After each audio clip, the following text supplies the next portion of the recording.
stamp in there.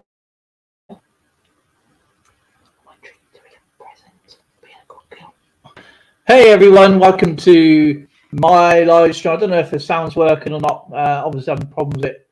I had no idea. I apologise for that. So I don't know if the sound's working. I can test it. Go on then.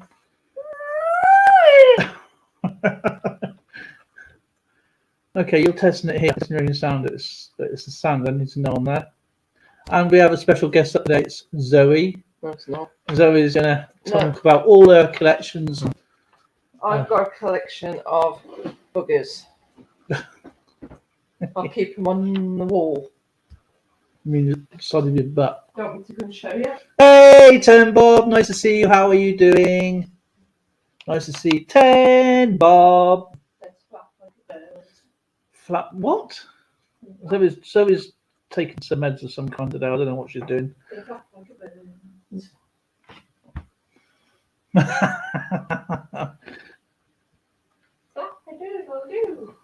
Neil's comics and video games. I don't know who Skipper is. He said he'd be here, but he's not, I don't know where he is. Vacation Zero with Joyce. Nice to see you. Nice to see Ten Bob and Neil, my brother, there all the way over there in the United States. Joyce is in, obviously, Norway. I did a Norwegian coin. I think it came up live today. Let's have a look. Yes, it came up 8 hours ago. And if you want to know everything about the coin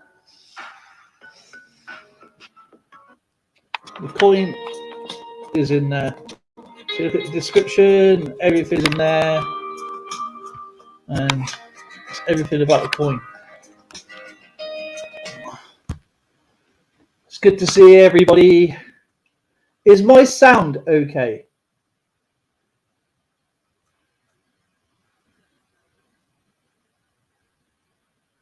Is my sound good? Please say yes. I've got another video coming out very soon. I will show you because I always pre-record a lot of my stuff. Hang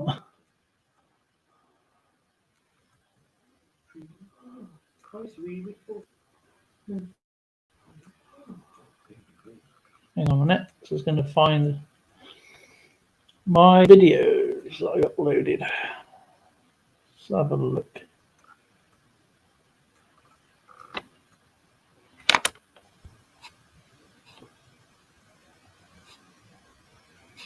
Barbie comes in.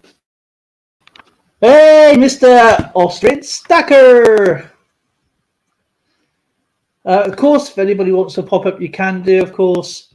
I don't know where Skipper is. He said he's going to be... he's probably having some rum or port or whatever he's up to. Go over to... Because I haven't seen... I've caught up with Neil. Neil, I've caught up with your videos today, my friend. And now is...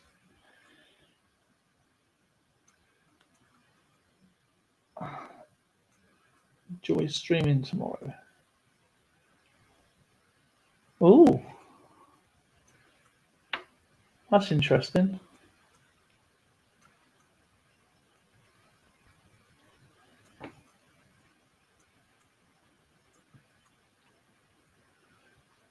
I can't wait to see that premiere, Joyce. 10 Bob, because I haven't seen 10 Bob's video today.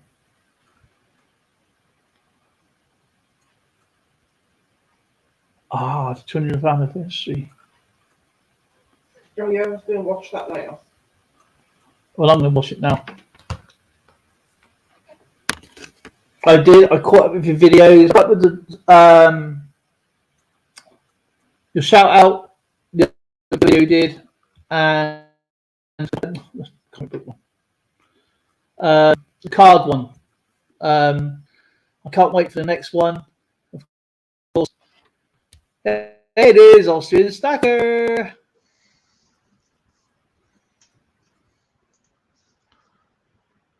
Dale, my brother, how are you doing?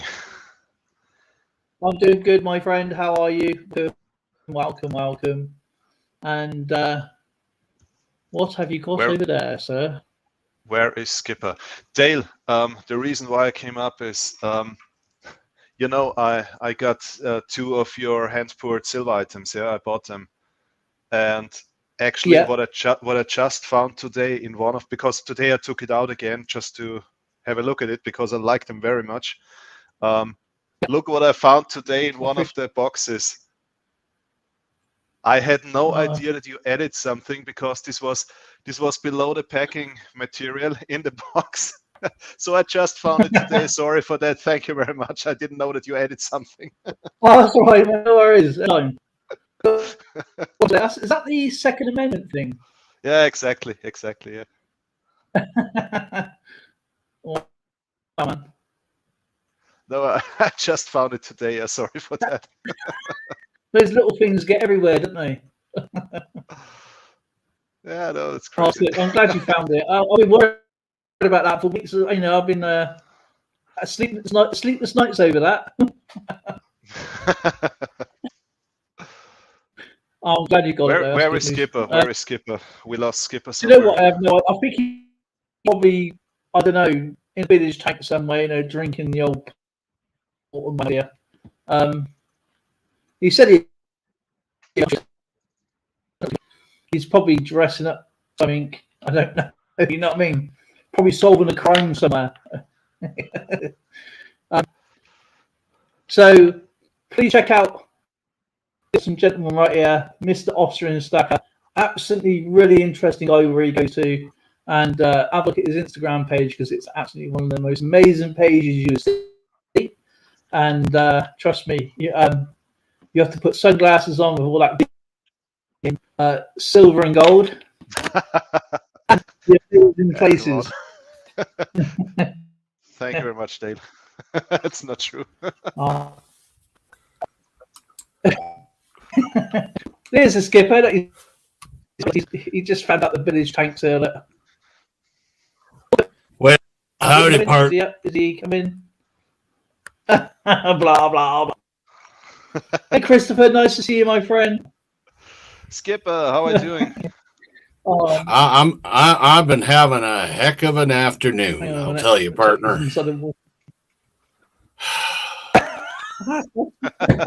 Okay. I was Mahulas.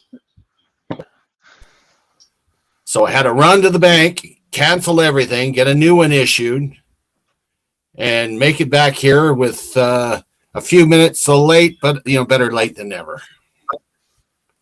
Exactly. Yeah, you check out Austrian Fair. He's awesome. He's a Liverpool fan. You never walk alone. Actually, he's exclusive members as well. I won't hold that against him. Yeah. He reckons he can get tablets for that.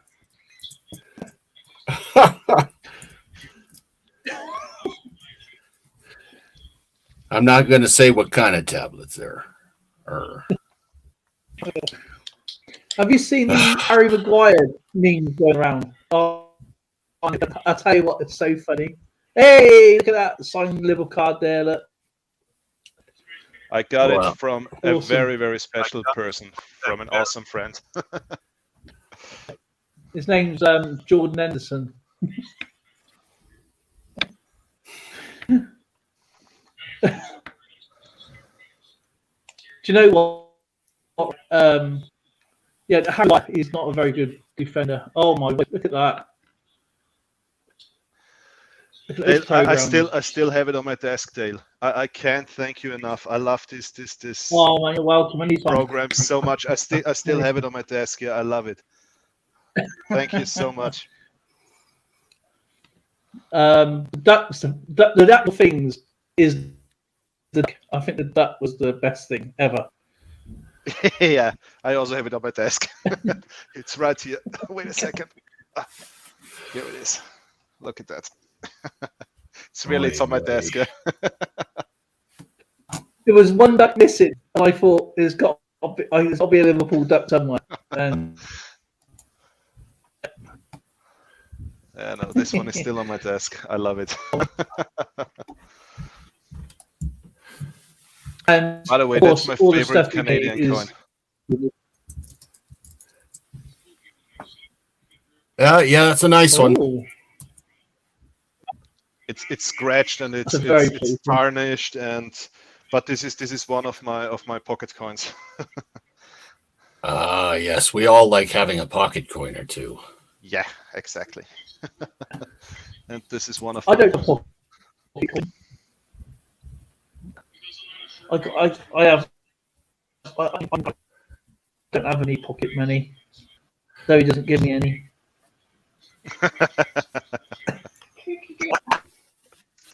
It's okay. I got to hide my allowance for mine. Do you know what I said to Zoe the other day? Yeah, I was winding her up. Oh, I'm gonna pay some bills, and I said, well, you're gonna pay some bills. I'm buying coins, and she was like, I thought fair enough. You know, collecting units. So. You know, when But my wife is when I'm traveling together with my wife or something, I always have copper coins in my pockets here, so I never show her the silver or gold.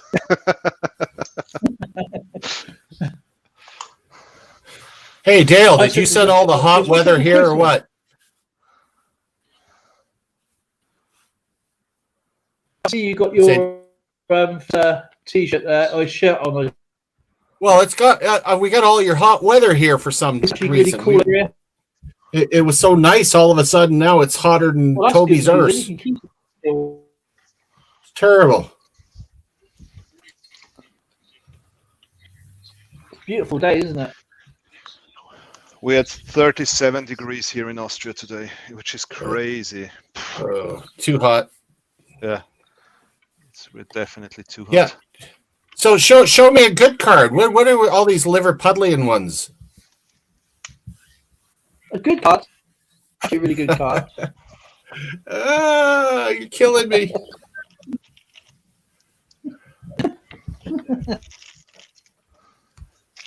Yeah, those big games. You ever see him, right?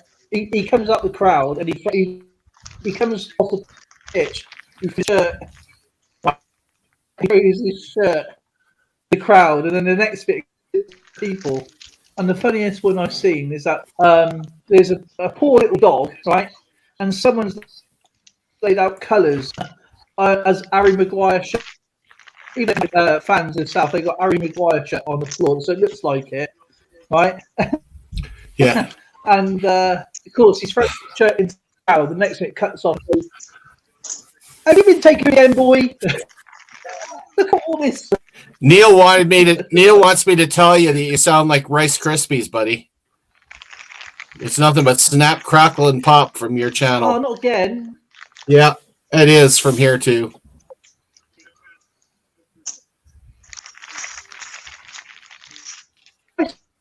Not that big. Yeah, Dale's crackling up.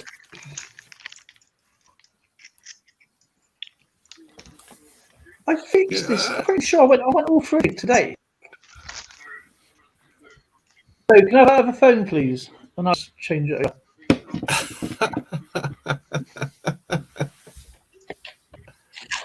Oh man. What can I say? Ooh. Dimebag Darren says, you fixed nothing. And apparently I'm super loud. Well, I can talk real quiet, Darren, if you'd like. Right there, I'm not the slave person. That's my No! that's my chapter over you, please. Come on, get on with it.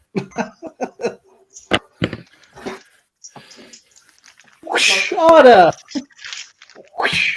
That's it. Felt you wanted it. Did I again? Oh, do you know what she did today? She tried making wine in Sainsbury's today.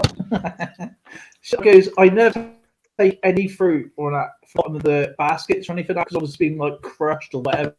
The last thing that's hit the floor. Set up. Right? and she sees some bets. Yeah, and of course all these right, and this guy come over, and of course she's squashing babe. And she goes, "You can't make wine for that." I goes, "Right," and eat a mess and whatever you want to call it. Man, that happened. It was just these crushed strawberries, man. Oh, It was actually raspberries. raspberries, I mean. You Right. can tell the difference between the Yes, but it was just funny anyway. Right, it's why? things. They've got horrible wax in them. I ain't worn Yeah, them. you They're not mine. I even wear them. all. My excuses are. Just off you. Did you? I thought you'd been wearing all day. Maybe if you would shout at me so much, my ear about something about so bad. Yes. Dale, I went hunting. I went hunting for the battleship games today. Yeah. And I found a whole bunch at the VV Boutique, which is kind of like Goodwill. And they're all hyper modern. Look at like showing off that freaking cute piece that you made. Oh, that was cheap. Yeah. He's lucky he didn't have someone run away with his. This is so cool. This is one of my favorite pieces. Tracy ran away with. Oh, thank you, brother. I wish Numismaniac could show his sword and stone, but Oh, I'd love to show you, but you know, Tracy ran away with it. At 30 seconds. That wasn't should I fair. put the link?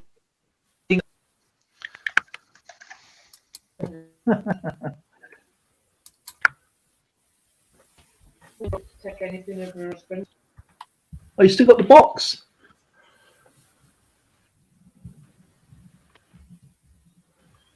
Right, let's go. Ow. Oh. What's that? Okay. Hasib Daily Vlogs. Salam alaikum. I'm looking at some shiny stuff. You know, that's actually a really good. That took me 8. Did I actually see that? Yes! She missed. Yes, I actually finally. Yes! This is it's, oh, I feel so much better now. It's no longer one-sided.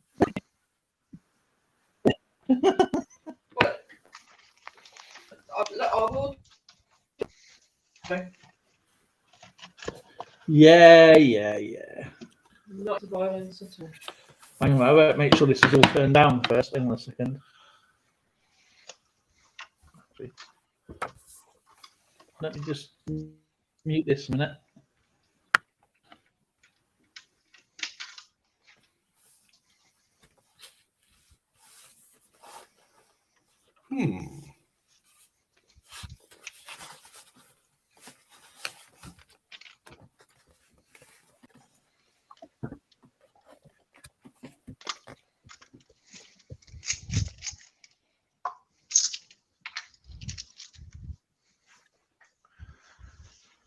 It's a very silent live stream.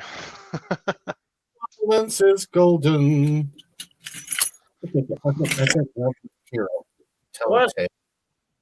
I'll tell a history. What? Wait a minute. Is that Boo? Who was that? It's Boo. What's up, Hello. Dale? What's up, Numismaniac? AKA Bonjour, mon ami. Comment ça va? Skipper. Ça va, and you thought. And it's look, PA Patriot. Hey. What's going on? Who's that? An Austrian snacker? Hello, hello. Hey, Patriot. Hey, Boo. And Dale. Okay, I see a bunch of people I know in the chat over here. Dimeback, Darren Low. Yeah. Awesome. We successfully hijacked Dale's live stream. Awesome. So it should be. Yeah. So anyway, course, now- how's everybody doing? I'm doing fine. Just I'm gearing up to do a little bit of chit-chatting about a coin that I'm going to bring up and a little bit of history. Couple garnets, guys. That works. I just wish I had my Cour de Bois outfit so I'd look like a proper voyageur, but I don't have it yet. Is that better? Much better. Whoa, what happened? I don't hear snap, crackle, and pop anymore. I got gold too. Yeah, he was trying to dry that up, huh?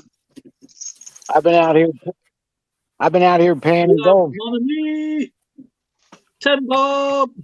How you doing, Neil. Tim Bob? That's a name. That's a new name for me, Tim Bob. I think No, Ten Bob is always he always seems around. to know me. But I forget there's a lot of people that know me. 10 Bob. There's You some sign for you, boy. video games. You got Patriot prospecting. The skipper's gone AWOL somewhere. No, yeah, he's there. And you have Mr. Austrian Slacker. You have. I have to keep me up there because I'm going to put that there.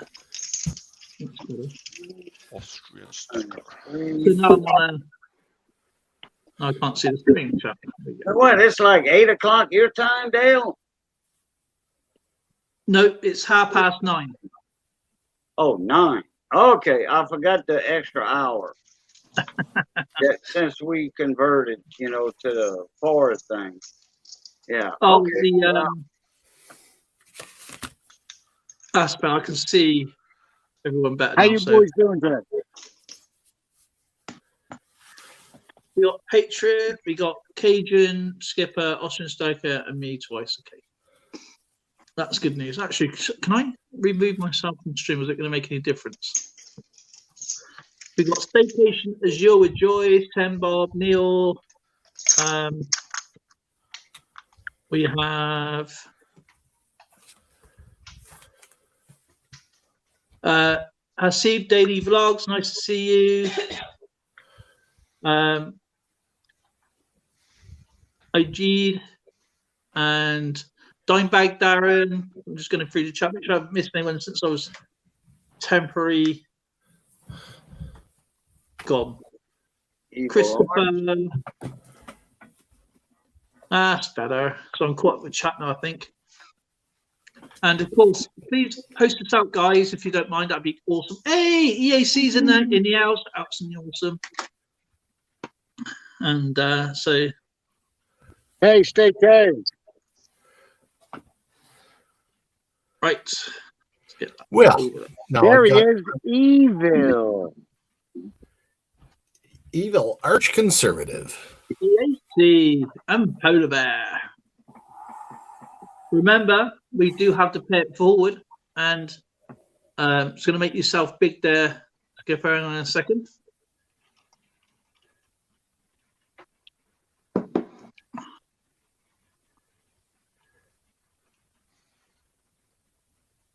You should be going big now. That's what my wife says. I'm big. Yeah, boy. Ciao, bonjour. And a nut. What you're seeing in my little screen there is an 1884 1 cent coin from Canada, and I got an 1886. So I'll show you here. Make sure I got it pointed up the right way.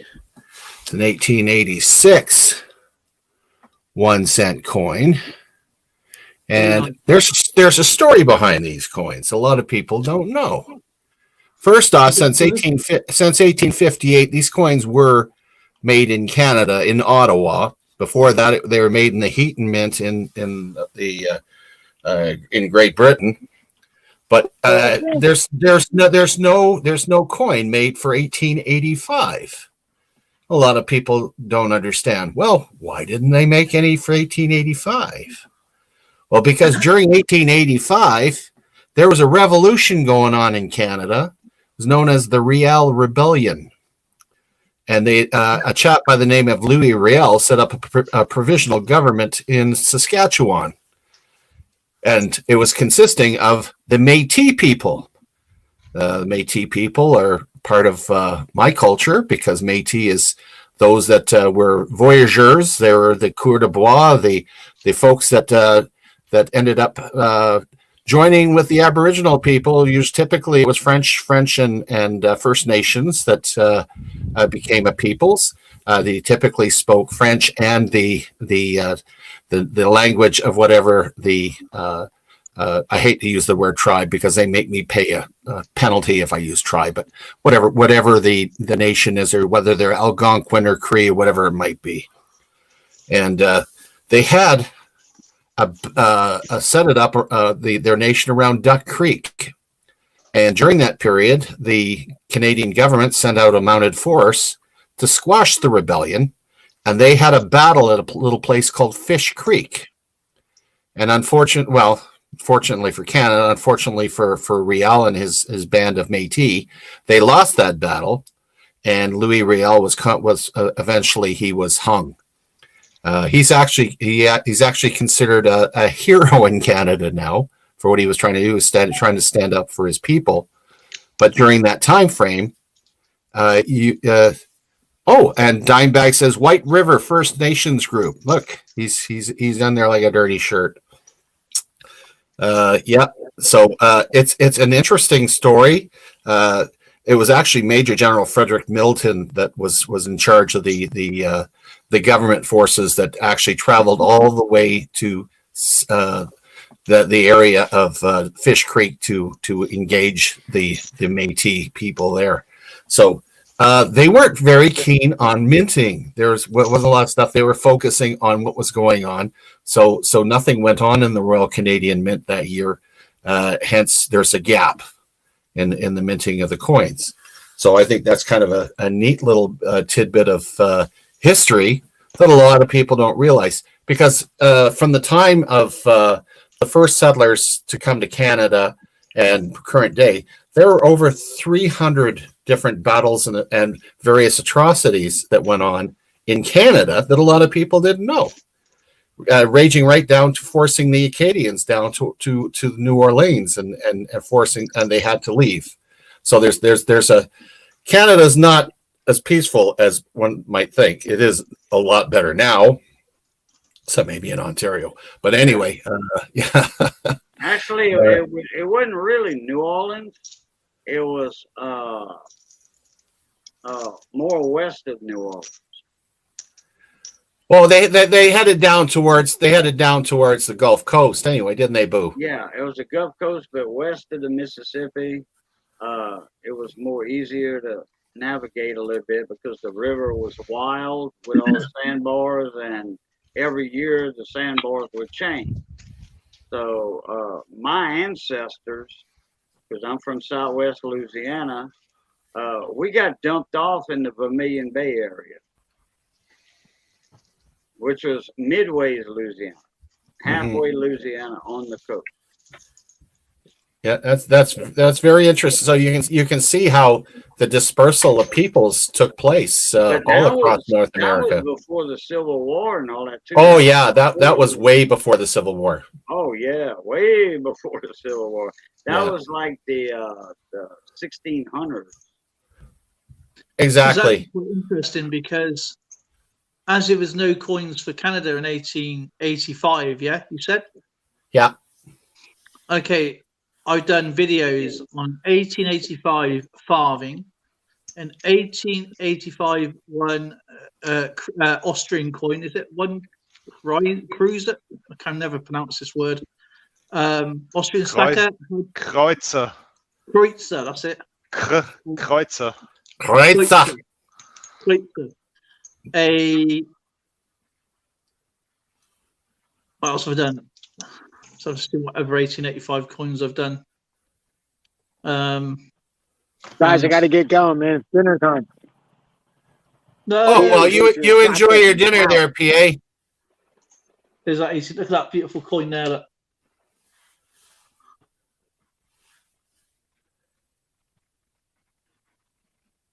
Yeah, that's a nice looking coin. So it's amazing what was going on in the world at the time with around that area. So what else have I got?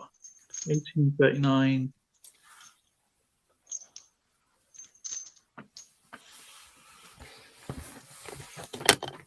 I think that's all I've done for 1885. Yep. I'm going to find some more 18. Hang on a minute.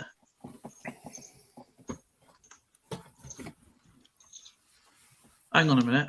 There's no. Hang on a minute. He's thinking. Does it hurt, Dale? It does. It's painful, honestly. Oh, sorry, my friend. Oh, Dale. Yeah. I shared you out. I copied Thank your you for that. link. I copied your link to your YouTube live video. I put it in my community tab. Put it that way, okay? With your information on it. Perfect. Thank you so much. Anytime, buddy. 1885. I'm pretty sure it's more. I forgot to tell the people to say, "Hey, Kate, tell them Cajuns." Oh well. Yeah, it wasn't so long ago since I've done the penny. It don't make no difference, but you know, I know if somebody would share me out, I would like to know who takes credit for it. You know what I mean? Yeah. Absolutely. But yeah, it's amazing what's going on around the world as well. Not, you got one isolated incident where you obviously got Canadians, in Canada, 1885 was no mintage, and was it say 7,000 miles away, you got coins are being minted. It's crazy. Well, world events does affect coinage. It's a proven fact. Yeah. Look, even going back to the Roman times, where there was a time when the quality of the ancient coins went downhill because they started reducing the volume of silver in the coins. Yep. Yeah. And I've got a few of those. Okay. Time to convert from cowboy to prairie skipper. Here we go. All right. There you go. That's I feel good. I'm out in Alberta. I go once in a while. I got to dress up here so I can fit in. Now you see, my granddaughter Gabby would have recognized you because of your beard. Because my granddaughter, always said, "Hey, Santa Claus." Well, you wait till November and December when both Dale and I are on here. I'll be in the red. He'll be in the green. There you go. Yeah. That was good. We have BC Treasure Trove. Nice to see you. How are you doing? Who else is here? I haven't missed anybody. That's the main thing. I will be doing some finals cards today. Oh, will you now? Yeah, and so I put the Liverpool badge there because Zoe found that badge for me right there. So that's what I was showing earlier. But obviously, this is internationals, not clubs. So it's just the group finals. And what makes this unique, this collection here, Russia would not be included, of course. So that was why I focused on this one. Because, and it looks, the cards are from Tops. And the quality of the cards are so much better than the Panini. Sorry, every time you say panini, I think of bread. Yeah. And see if I've got any. Actually, I should have some Austrian. Here they are. Look at this. We are going to test Austrian stackers. Austrian. Ready? What's that?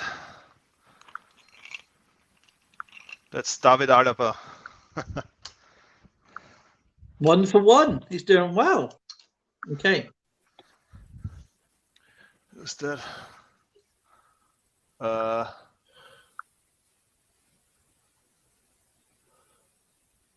He's focusing.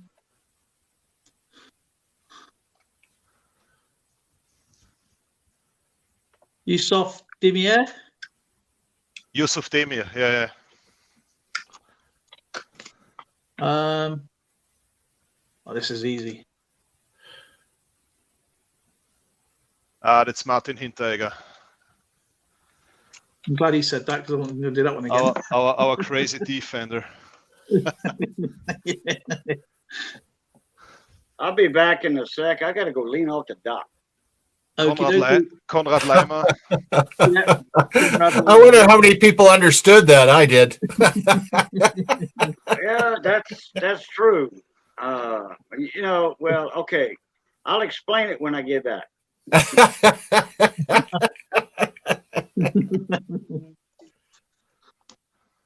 How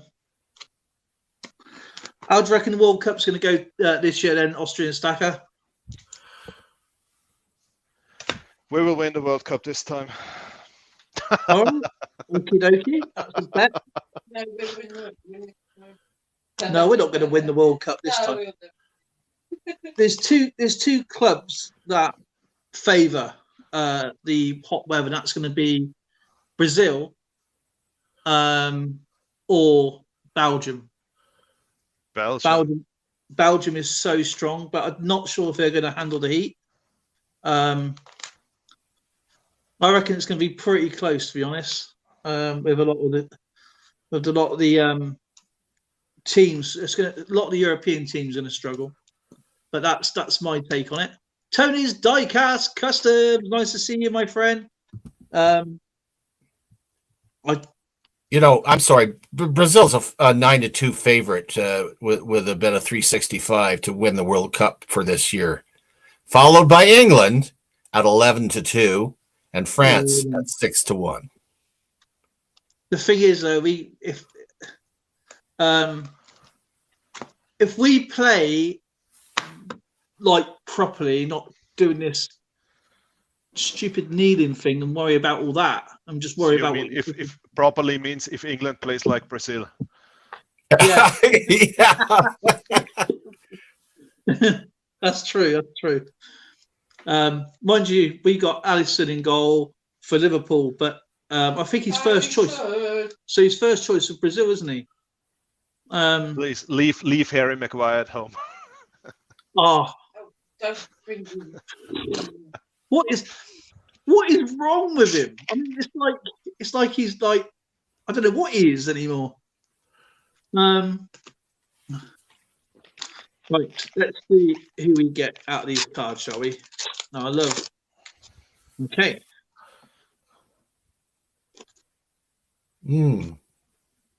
All right. We have from Germany. We have Fabio Carrera. Is that right? 10-1 odds. 10-1 odds for this year.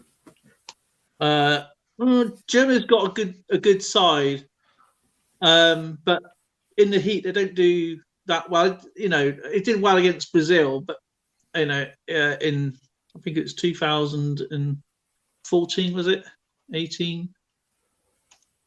I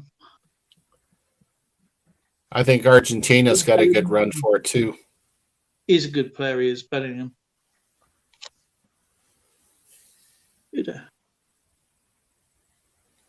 International stuff. Albania. Skipper, where is my sticker on your sticker wall? On my sticker wall? Yeah. It's It's missing. up there. Hold on, not. Oh, it's up there. Hold on.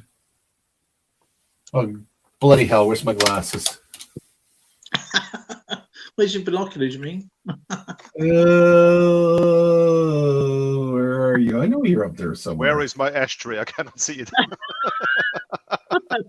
What you want? Where's the Euro Stackers sticker? Oh, that's on my monitor. It's right there. Oh, Yeah, I damn got that on it. my I got it on my monitor. Sorry, I've got stickers everywhere. I have to trade in my monitor. I'm gonna have to keep it so I can put stickers on it. I thought I'd send you one, but if you have it. Where in the world is it? Albania. There it is, right there. It's right there. It's right at the top, underneath the You have the old one, red, white, red. Yeah, okay. Yeah. Oh, you got a new one? Hello. He's Yes. behind, isn't he? This You one. send me a new one. I'll send you one of my new ones. I'll show you something special. I already got my, because I'm very close to 2K subscribers, so I got my special milestone stickers, and they're awesome. Have a look at that. Ooh. Whoa! Oh, dang. Look at them, brilliant now. They are absolutely amazing. You have no idea how much I like sparkly. Yeah, well, that looks like the galaxy. No. Looking up at the stars at night, there's a couple of bright stars. That's the one everyone knows. I just got the chase card, which is like the in coin collecting. This is like the Kew Gardens. Oh, cool! Dang. A title card. How much are they? Why do you never cloud it? No. Oh man, I never have this problem with Tracy. She never wants anything except for me cashing them in. Please. Find out how much it is first, then. Please, girlfriend, please, can I have the card, please? What are you going to give me for it? I'm in the U.S. and I know what the Kew Gardens are. I'll give you 2 kickers. That's a popular coin, the Kew Gardens. Yeah. Yeah, but like I said, I'm in the U.S. and I know what they are. I'll give you a Kew garden. You're going to get me a Kew Gardens for it? Yeah, yours. Like, No. Be careful. It's probably a counterfeit. you will be. On the financials, chase cards. Darren, I love Darren. He says, can't trade cards for bread. Well, it depends on who you're trading with, buddy. Yeah. What about homemade Cajun cornbread? Would you look? That made me hungry. Doesn't take much to make me hungry, but well, you see, but you know me and Missy though. That's why. yeah. Oh. So I'll explain my. Go ahead. I'll let you do your thing. Explain to him about you going off the dock. My lean off the dock. Yeah, go ahead. I'm a Cajun Kunas, French Cajun, Acadiana guy down here. And we got a lot of bayous down here, and a lot of boats and all that. So I got a outboard motor boat, and I got a dock on the bayou behind my house. I tie my boat up to. So when I need to go pee, go use the bathroom to add water to the bayou, that's what I say. I got to go lean off the dock. I go lean off the dock, do my biz, and then get back in the maison. And that explains why all those shrimp down there have a salty taste to them. Yeah, yeah, but no, I don't think you can blame it on that because I'm more in the freshwater. Okay, it has to go down south more 30 miles to get into to start turning the salt. Jackman, ran so far away. True enough. LAP coins, what's up, little buddy? Have a guess how much these cards go for. Don't forget this. Ran so far away, my friend. How are you doing? I don't know. 25 pounds. Close. Okay, that looks like a soccer team, football team. Someone's selling it It now. is. Someone's I selling need- it now for 20 quid. I need 20 more subscribers, and I will start to send out my 2K milestone Well, sticker. put your link in there, buddy. Put your link in. 25 pounds. No, not you. Oh. 24. He I'm needs. good, LA coins. Well, I'm better. Put it that way. How many do you need again? White Mojo Wolf. Hey, white Austin, Mojo. Ran so far away, was in the hospital yesterday. Oh, mate. I want to know how many more he had left because I just missed it. Wow, See, ran so far away. Well, what's the issue? How are you doing, my friend? Well, man. I'm sorry to hear that you were in the hospital.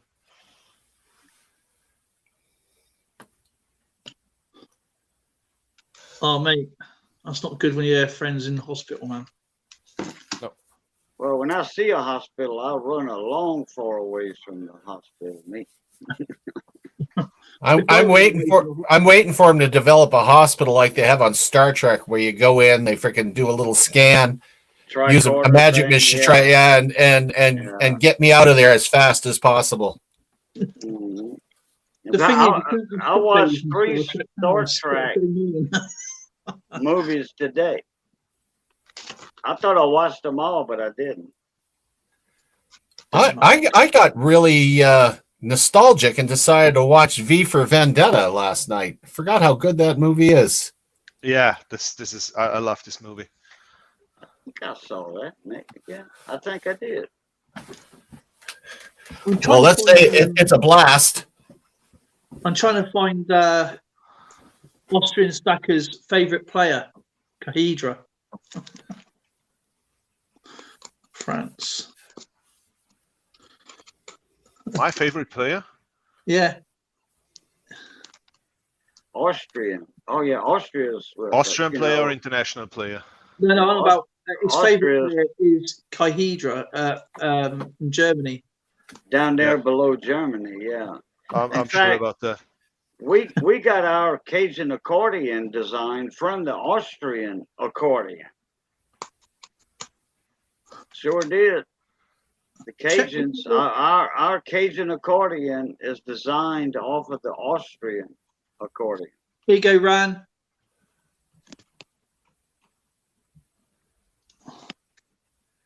Oh, That's it. sounds like you're having a bad day of it, my friend. Hey? Ran so far away, he's had to be medevac by ambulance to Right. deal Wow, with man. breathing problems and all kinds of stuff going on. That's not good. Switzerland. But it's crazy. So they did not find the reason for that. Ran so far away. Last time I went in an ambulance to the hospital, I stayed in the hospital for a whole month.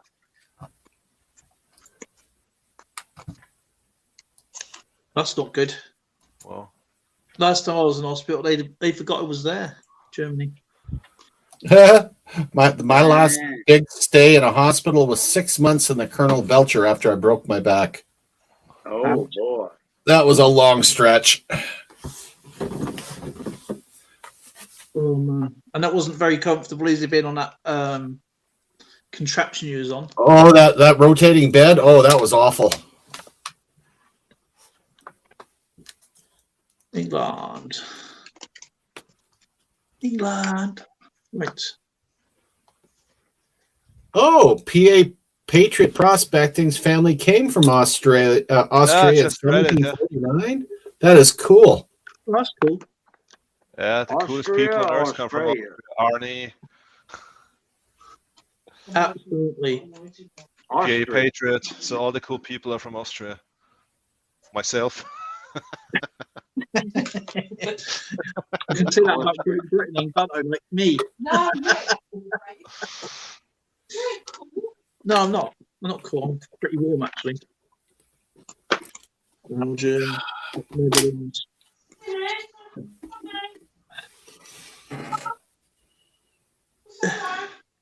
Dale, I will buy you a T-shirt for your birthday, saying "Zoe quiet on the set."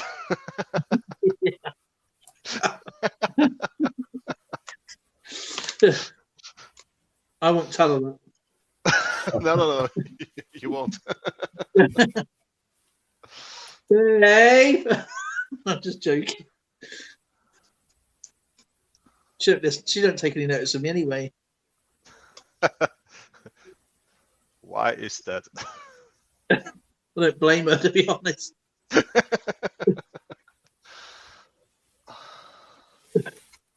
So how is everything in Austria? Is everything good? Yeah, besides the inflation and massive energy price increases, and beside that, everything is okay. Yeah, I know, man. Over here, as you know, fuel's gone down quite a bit. It's gone back down to where it was. But one of the leaders is on about scrapping VAT on fuel altogether. So, but then where is it else going to go to? You know what I mean? But anyway, 10 Bob. Oh, it's Branny. There's my boy. That's my boy. That's my young lad there, Branny. How you doing, Branny? What's going on here? Why has it changed? Somebody lost a connection. That's why. Okay. Hey, Dale. Yeah. Okay, you got it. Never mind. You got it. That's what I was gonna tell you. Hit that third box from the left. Click on that, and it'll give us that side view. You got it. That'll work. Yeah, I got it. Yeah. I just lost a couple of people. That's all. Numismaniac. I don't know. I don't know what happened there.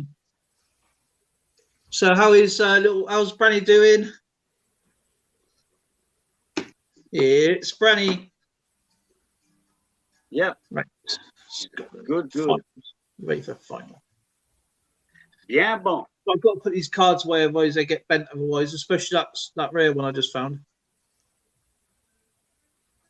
Final.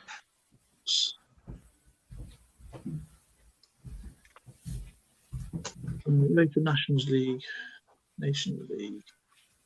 Well, Dale, I wanted to pop in to say hello to everybody, and Thank since you, I brother. hadn't seen you in a while, say hello to you. Let you know I was still following you. You know. Yeah, I still pop in to see you. We've heard it all before. Together we can right. go and achieve anything. But hang on. You sure anything? do. It's too big, too wide open. But at Engineering at Alberta, anything is what excites us the most. Anything goes into communities to keep neighbors safe. Anything develops sustainable solutions. Anything goes into the minds of children. Boom, boom, boom. Shoot it with a laser beam. So anyway, that's what I was coming in for, to tell everybody hello, let you know I was still alive, you know. Which is good, obviously. Yeah, and all that. So how you miss I'm gonna go see if I can get me a nap before I have two Thursday appointments. Big T comes on at a certain time sometimes, but we all know Big T. He finally got his first Monday night auction back up again. Oh yeah, he was in the hospital too. You know? Yeah. So I think he's finally got his, all that stuff, all them tubes and needles in him. I think he's got all that out of him now. Good. At least I heard he was live Monday, you know. But usually Thursday night chats is his, slot. So anyhow, I'm gonna check y'all later tonight on one of them and what have you. So all right, everybody, as always. Thank you, brother. Love, peace, and And crackling chicken grease. Oh, crackling grease, that's it. Crackling grease, yeah. Peace Catch and y'all crackling. later. Bleach You time. take care. Take care, Shane. James OSW, Patrick Jackman, Branny. It's good to see everyone. I've gifted 5 memberships to Coin World UK. Wow. I think I already have one for years. You have a Well, thank you, my friend. I appreciate that. I didn't know you can do that, and I was thinking, where are these memberships coming from? I was well confused. I had to go and say to Skipper, I said, sorry, Skip, I didn't realise you can give memberships. Man, that was so kind of him. So please check out, obviously, Numismaniac if you haven't got him already. Alicia! Got a title card going there, so that's pretty cool. And out of one pack, I have 1, 2, 3, 4, 5, 6 spares. So that's my other type of my collections. There is the finals cards. This is a new one. So I don't actually feature this lot on YouTube. It's the World Cup and the Champions Leagues I do. It's Detecting with Dale. So, is anyone? I know Austrian Stacker's got tons of stuff he'd love to feature. We have Alicia, James, Detecting with Dale. We have Patrick Jackman. We have Numismaniac. He's featured a coin earlier.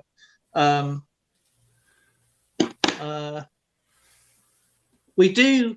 I don't know if you've heard this about what we're doing on our channel, actually, Austrian Stack, and to everybody else here, actually. We do a pay it forward.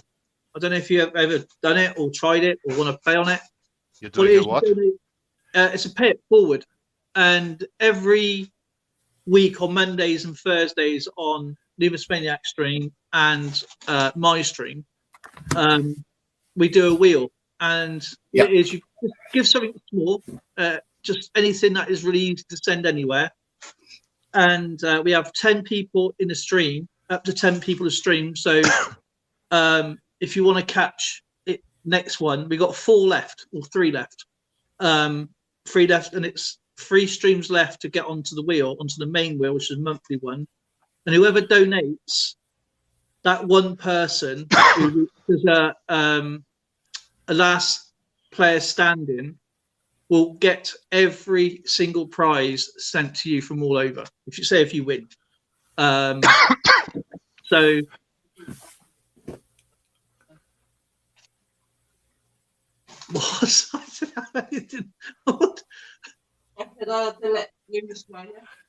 Yeah, okay. Numismaniac's better explaining stuff I am. Go for it, Skip. Je ne sais pas parler anglais. That's all you needed to say. Are you explaining the pay it forward wheel? Is that what you're trying to explain? Yeah, but I Yeah, don't understand the word. I have no idea how this works, Dale, to be Okay, honest. it's like this. Twice a week, we have a wheel that's run where you have to, if you want to get onto the wheel, you donate an item. It doesn't have to be a coin. It could be a card.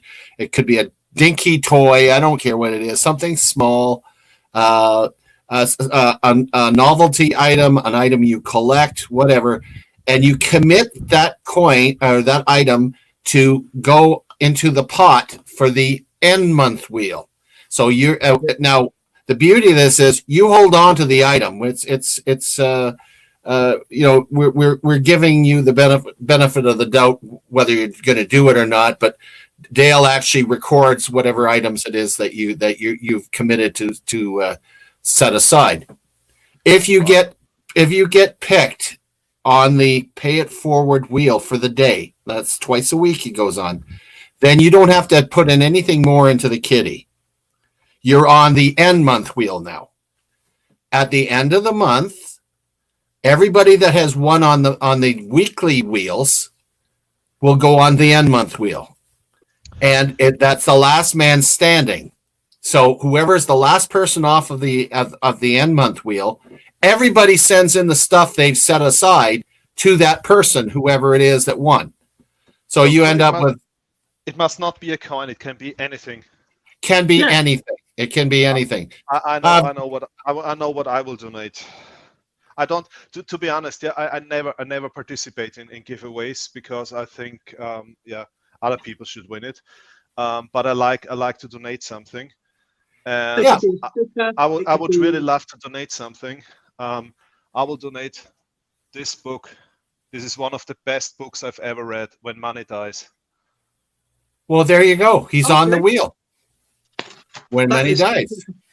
Now, me and Numismaniac will be putting a prize in as a courtesy to say thank you, and that goes off to the winner. But whoever wins, please come in at the end of the month. Whoever's playing on the end of the month, please give us your email address so everybody can email you directly or to that person directly, because we don't hold any information about anybody. So.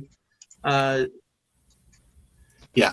Anyone wants to play the game today, put a 1 in the chat, and beside the 1, put the item that you're donating, and that way Dale can keep a record of it and get you onto today's wheel.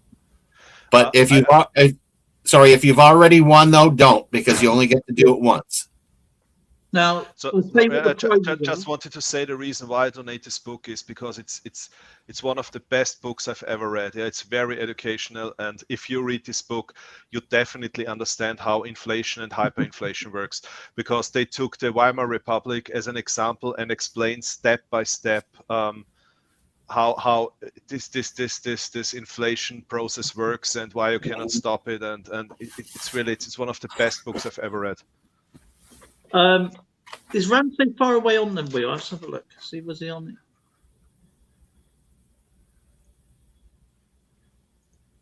it? Ran so far away. Can I join the wheel for today? Yeah. Ran so far away wants to donate some banknotes. Okay.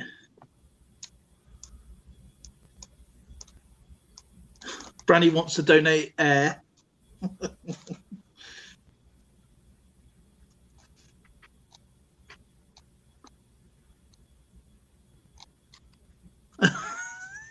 Neil, you're when you donate an item to the first wheel, that allows you to get onto the wheel that's run twice a week. And if you get picked on that wheel, you don't have to do any more for the month. No. But if you want to continue trying to get on the end month wheel, then every time that you want to get on the wheel, it's going to cost you a donated item of whatever it is you're going to set aside. I'll tell you what the donation prizes are so far and who's donated what so far.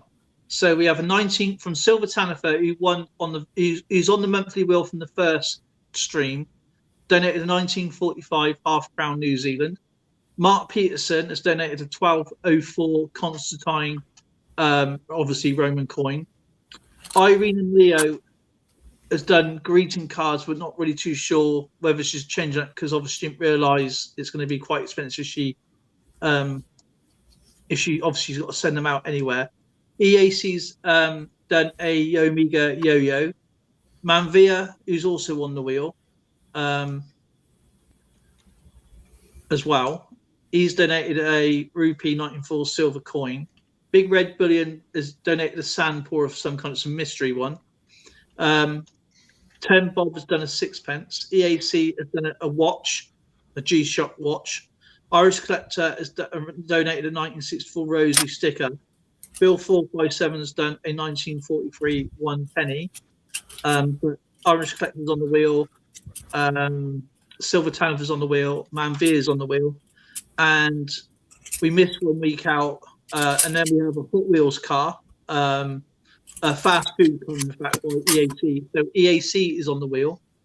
And now tonight we got a book from which When Many Dies from Austrian Stacker and banknotes from Ran So Far Away. So Alicia says 1 a year ago. Okay. Okay. So Patrick Jackman, he donated one last month as well, which was I think it was an East Caribbean coin. So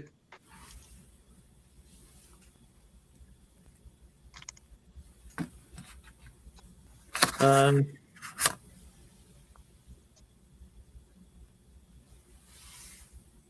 that's my boy Austrian Stacker. But why is Zoe telling me this? Is he in the chat or? Yeah, he's no, he's actually in the chat. Yeah. Ah, that's cool. I just missed something here, and it was please. Sorry, I details. just saw. I obviously blocked him because there was a comment from him deleted, and I wanted to read the comment because it was deleted. But obviously I blocked him. Sorry for that. Oh, that's right. That was not my intention. But should work. He should be able to write in the chat again. Sorry for that. I really didn't want to block you. I just wanted to read the comment that was deleted. Sorry for that. I apologize. It's okay. I did the same thing to poor Dale a few days ago. No. No, somebody deleted his comment, and I just wanted to read what he, because as a moderator you can read deleted comments, and I usually do this because I'm a very curious person. So obviously I blocked him when I tried to read his comment. Sorry for that. I apologize. That's all right. He'll understand. EAC, you're already on the wheel, my friend. Yeah. You're already on the wheel, so there's no more donations needed. So, White Mojo Wolf, you're going to donate Neil's PS5, is that right? Yeah. And Patrick, you hold on to whatever it is you're sending in. It's at the end of the month. We will give coins and collectibles. His email is at the bottom, running down here now. That's Jason who won it last month. So that's the details there. Contact them. So that I believe that is the correct address. I'm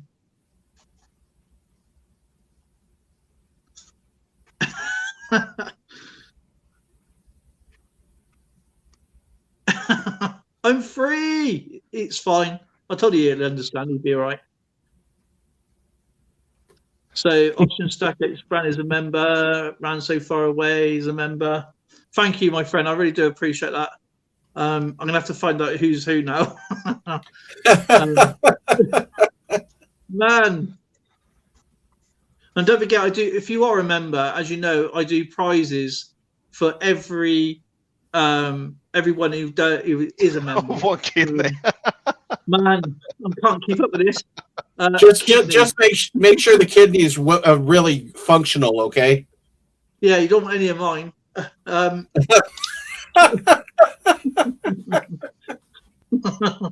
dysfunctional like my brain.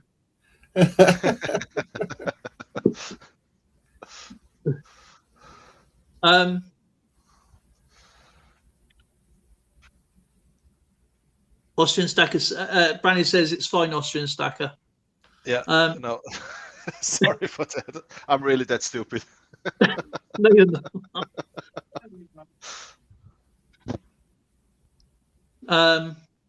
Now, so we have 3 people on the wheel tonight. So, can you provide me with the info for the winner, please, of the East Caribbean coin? Okay, the information is literally in the banner below. So it's Sandman Coins and Collectibles, and his email is just coming up now. That way, there it is. That's his email.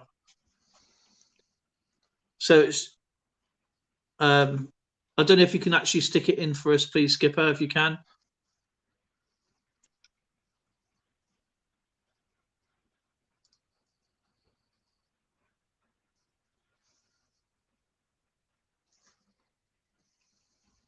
Zoe donates Lauren.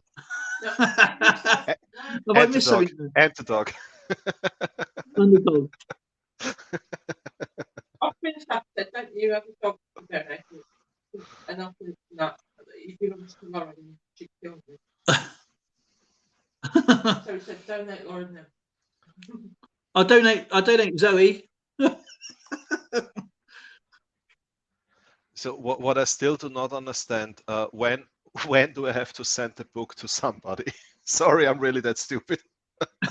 At the end of the month. Oh, at the end of the when obviously got about three streams left, and it'd be on the Thursday, so it'd be in my stream, and it's the last Thursday of the month, whenever that's going to roll round in, and then we start again the week after for the new month, regardless if it's in a week or after the week. So, so if the Monday falls, so if the Monday on Skipper stream falls on the I don't know, say the 31st, we'll do the one before on a Thursday.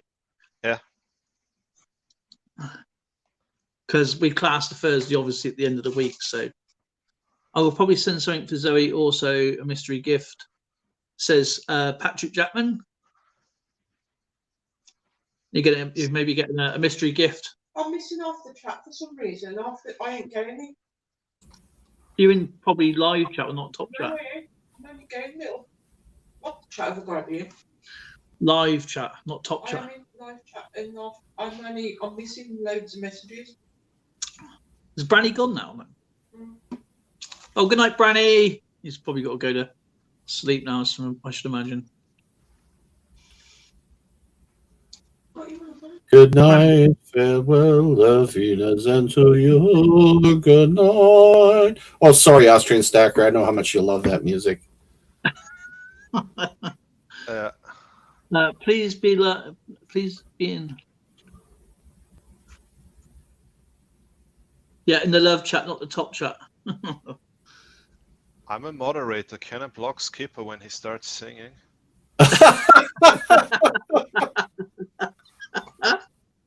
Oh, that's awesome. Oh my gosh,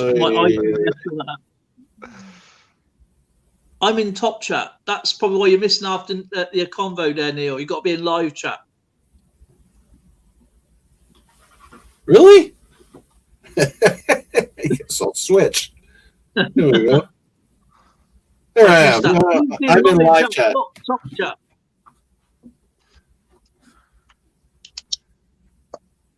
I may be. Oh, yeah, you was talking about battleships earlier, apparently, and you went round.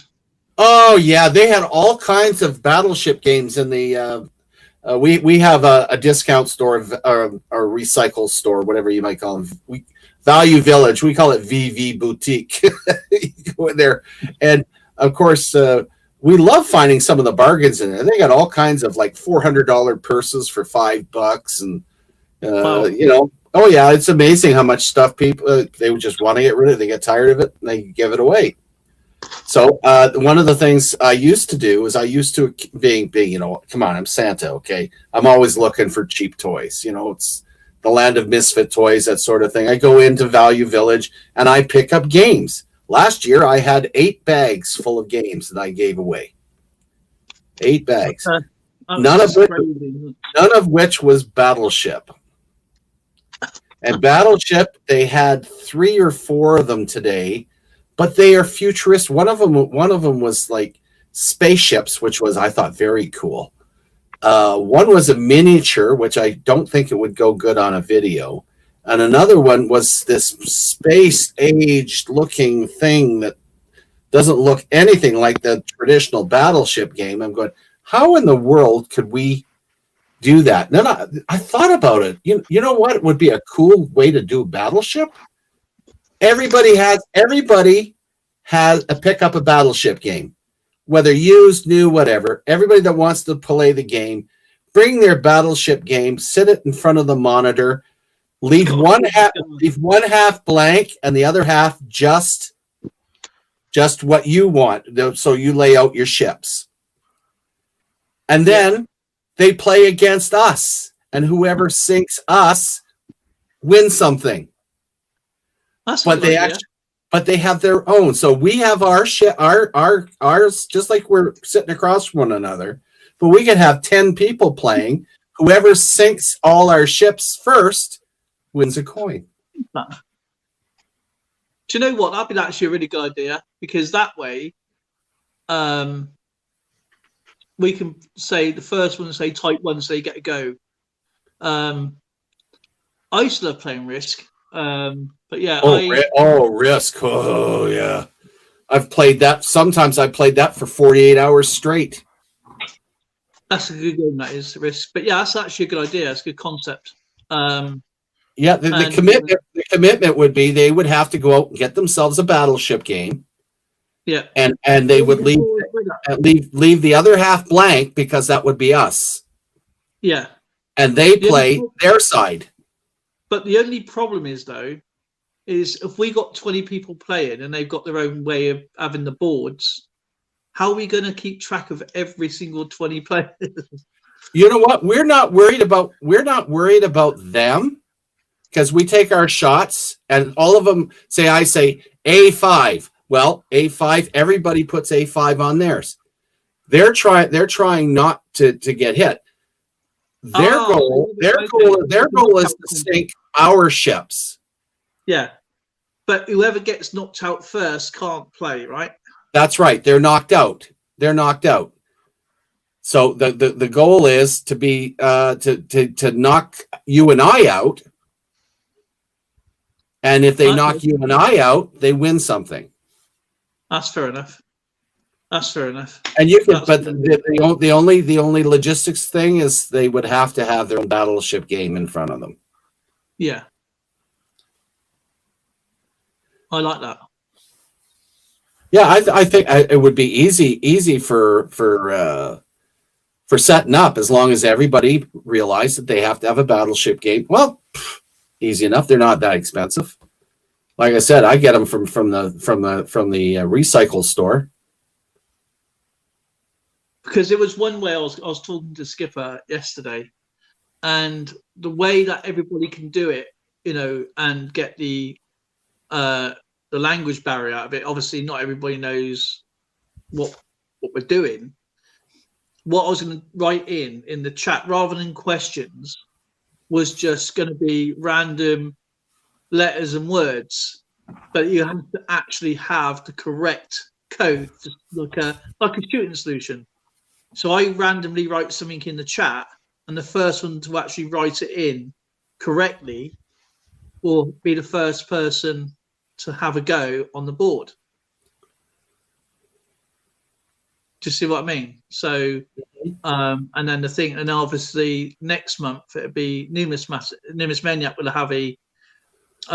have a board or a go of being the host.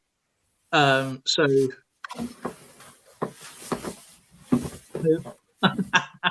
I love that he pushes his chair. Awesome idea. People can even play on paper. Exactly, yeah. They can play on paper. Oh. I haven't got a skull. I've got an earth. What on earth are you two doing? Yeah, this is out of sync.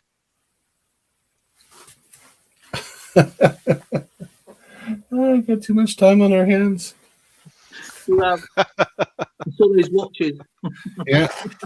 Oh, I also have a gentleman that I'm looking to come up on Treasure Trove here in the next little while. His name is Steve Wallace, and I'm hoping that he comes up and has a chit chat. He not only has a significant following. He has 1 million subscribers. Wow. But Steve is I've known him for 35 years or something, and he does an unusual way of camping. He does stealth camping. So he'll go camping behind a jailhouse or in the middle of a road in a cul-de-sac, or it's amazing some of the places he camps out. I'm like, he does it so that nobody sees him. It's no good if they don't see him. So I'm hoping he comes up, and he's quite the adventurer. He's also into cryptocurrency, And I would love them to chit chat with us on the Treasure Trove, because crypto is something that people are getting into now. Yeah. And whether it be just for hobby or for in all seriousness, why not? Ooh. Look, you're showing off all these fancy looking bills. Do you know what? I don't think I have that one. I think Run So Far Away knows it very, very well. That's a nice banknote. That is a Corona. I like this one with the eagle. Yeah, that's pretty cool. Do you know one of my favorite banknotes is I really want to get hold of is the Black Eagle. I don't know what I would deem as my favorite banknote. I mean, I've seen some really nice ones. Dale, this is my only online family, so I must treat it like family. I really do appreciate that, Patrick Jackman. I live in the Cape on the Bahamas, and I got to go to the capital at least once a month for the mail and pay a few bills. So when I ask for the info, please. Yep. Yeah. Well, I don't know. Can you put the information, Jason's email in the stream, because he can only do his email in once. Please, Skipper, Jason's email address. That makes me want to look it up again. You think I can remember it? Yeah, because Jason's email address is actually going across the screen right now. Yeah, that's it. JAKH. Yeah, that's the person you need to email is Samman Coins and Collectibles. And Jason, if you write that you got a gift to send Jason, he'll get back to you. And of course, and that's his email address there. So that's JACAG5775@gmail.com. I don't know if he sends me it through an email, then I can actually, because he does it on Discord, and I don't know how to get the link from Discord over to. Yeah, and I'm not sure either.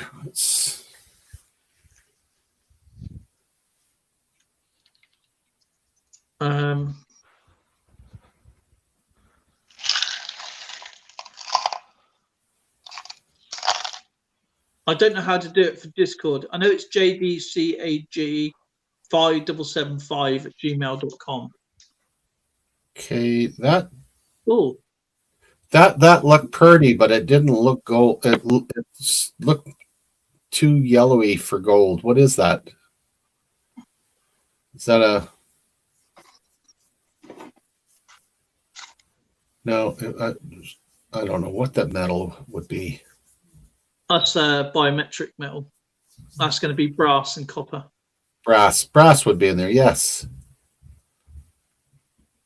And I'll tell you what, one of my favorite pieces that has got is Thug Stack in 9 months. Papa G. Right, let's go back to my channel a minute, because then I will put his thug stacking.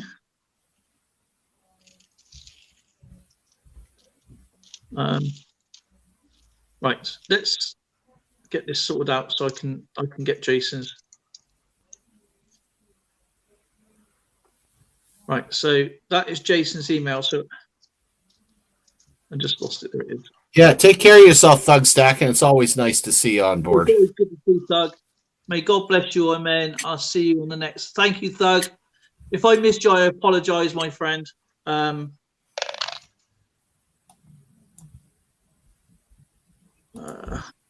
Right, so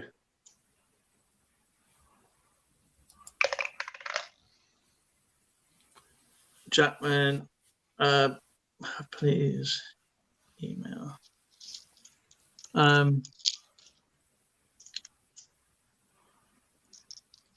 Jason at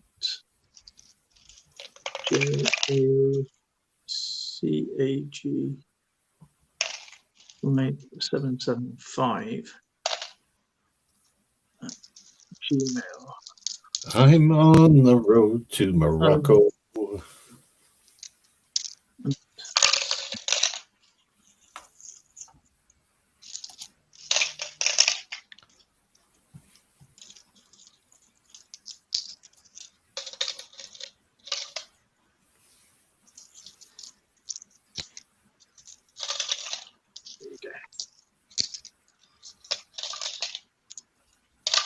I think that makes sense now for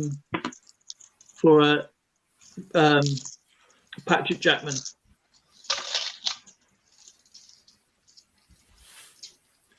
Yeah, that's pretty clear there, Dale. Yeah, that's better. Yeah.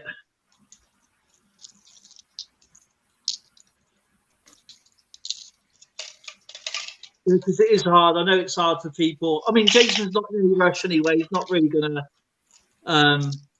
bother anybody, is he? To be honest, he's not that way inclined to bother anyone. God bless Morocco. I mean, so do you have any stickers for your channel yet? No, Zoe doesn't have any channels for her. She's not here at the moment. So what I'm going to do, I'm going to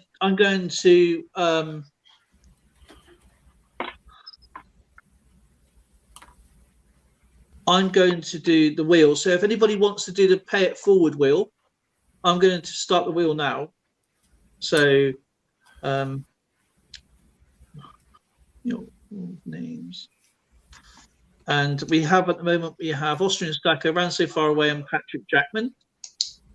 Oh, nice selection. Just delete these generic names. Okay. Austria.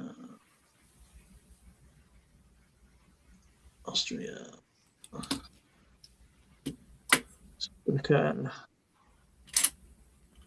What else is he featuring? We have A shooting solution.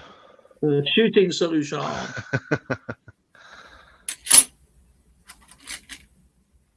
Run So Far Away. We have Patrick Jackman. I'm trying to think of what coin can I put up for the end month that would really get people interested in joining these wheels, because A 1 ounce gold maple leaf. Wait a minute. I haven't had one of those in a couple of years. As that Austrian Stacker changes his mind, he wants to put one of his gold maple leaves up, you say? What was that? Did you say you were going to put a gold maple leaf up? No, I just donated Skipper's gold maple leaves. I'm just joking. Maybe in a different dimension.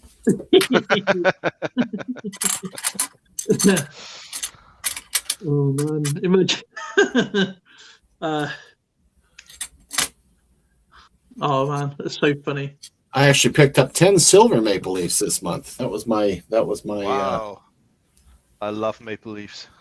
Yeah, and the prices came way down, so I didn't mind getting 10 of them. I picked up 10 silver, well, Swiss silver and some other silver this month. You got Swiss silver? Swiss silver. Can you peel the foil back to eat the chocolate? It's got holes in it.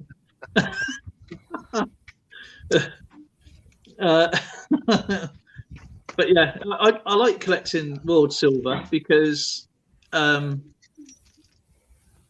though, you know, it's still silver at the end of the day, regardless of the content, and it's numismatic, it's history. I'll tell you what I picked up.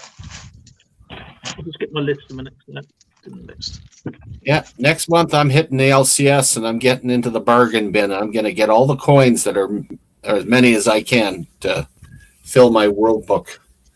So he's going to take a wheelbarrow down with him. They get there. No, I don't. I'm not missing that many, but I probably need about 80. Okay, this is some of the silver I picked up so far from obviously from my friend and some LCSs that I oil. Canadian silver, 25 cents, 1962. Canadian silver, they're 80% silver, 1963 quarter. Swiss silver, two of those, half franc, 1965 and 1920. A German silver, 6.25, 10 marks, 1972. That's a Sheldon, by the way. That's not me. A German 90% silver, 1914, half mark. That's that one. Australian silver, 925, 3 pence, 1925. Canadian silver, 925, 5 cents, 1882. Georgia Fur silver, 925, 6 pence, 1818. Egyptian silver, 8.33, 1 British, 1910.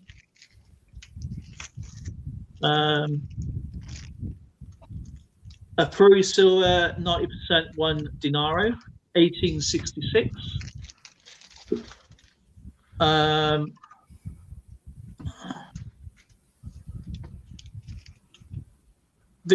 Queen Victoria silver, 925, 3 pence, 1883. Canadian silver, 925, 5 cents, 1912. German silver, that's for Sheldon, and then obviously that was for the giveaway. French, I got 2 French, 8.35s, 50 centimes, 119.13, 119.15. Then Swedish, 6% silver, 25 ore, 1938. I lie. What else have I found silver?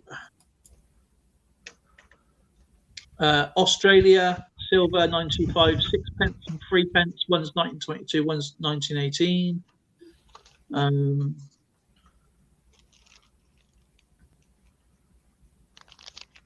That's on that page. Have you got your mail from me yet, Skipper? Nope. I checked it today and nothing there yet. Told you it takes a while.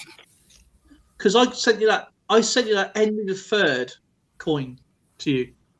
It usually, you realize that they throw it in the rowboat, and then it hits Halifax, and then it goes by stagecoach across the country, and it has to go through all the checking. And what are we?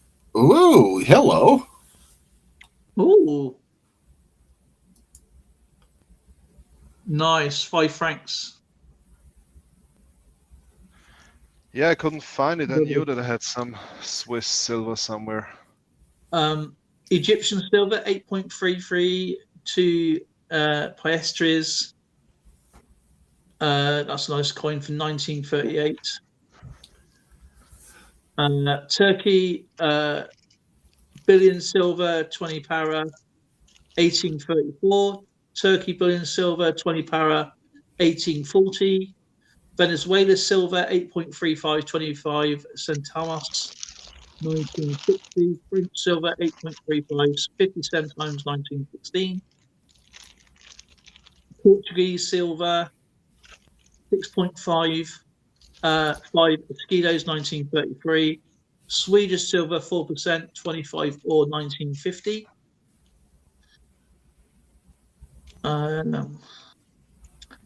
Straight settlement silver, 6%, 10 cents, 1926.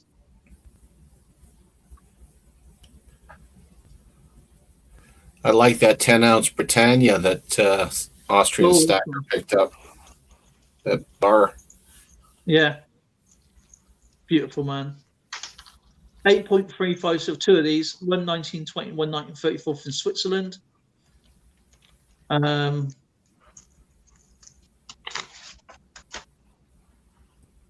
else have I picked up in the last couple of months, sorry. George II silver, 925. 1758, that is.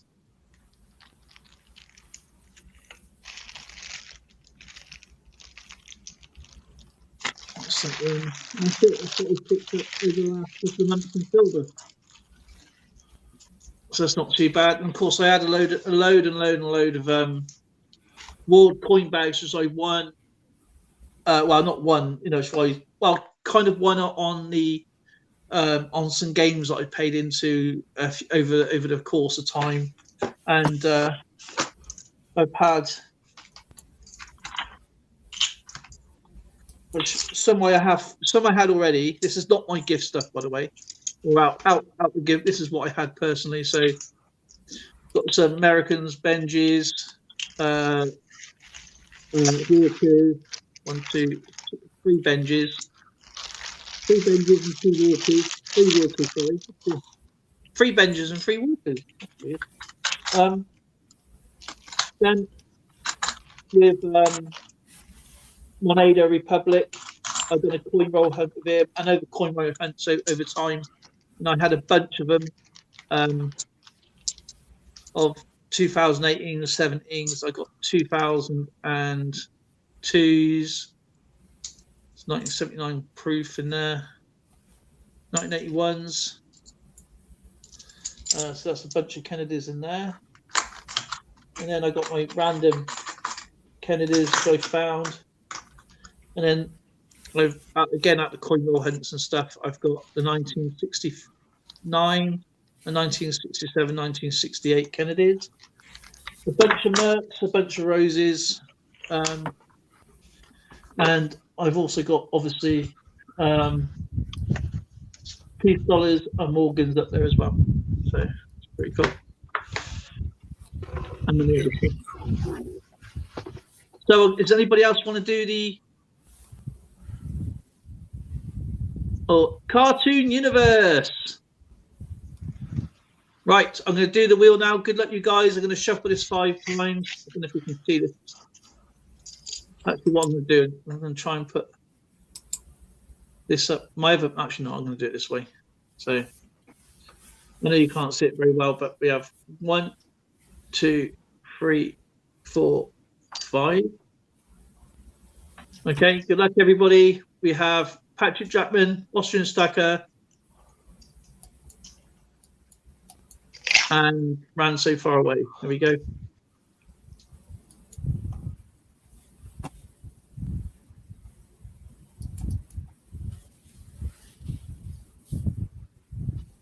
And Ran So Far Away is... Hey, congratulations, Ran So Far Away. So Ran is on the board for the end of the month.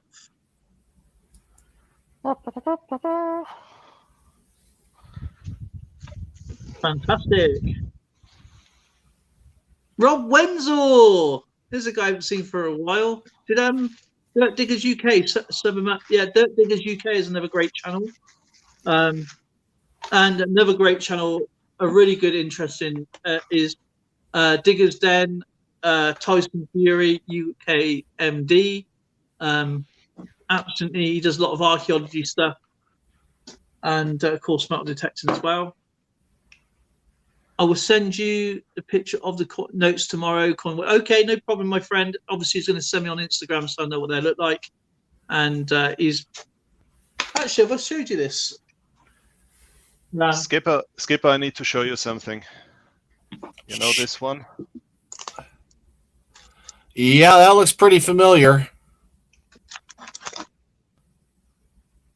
It's the first year, Beautiful. 1988. Nice. I managed to get one from the first year. It was the first year when the Maple Leaf was minted the first time, 1988. Very nice. It's not in a good condition, but still. That's what Ran sent me. Oh, I love that one. And he's obviously sent this banknote, this one, this one. You just caught it. It is good. And this one. So yeah, absolutely awesome, man. Hey, the 3 lines on your shirt. That's a nice. My I favorite. bought I bought this in Gibraltar when we've been there as a kind of holiday memory, as a souvenir. That's nice. They're legal tender in Gibraltar as well. Yeah, sure. Ran so far away. Are you talking about My Family Collects? What happened to the channel was a father of 2 kids from Scotland doing coin hunts. Yeah, Dean.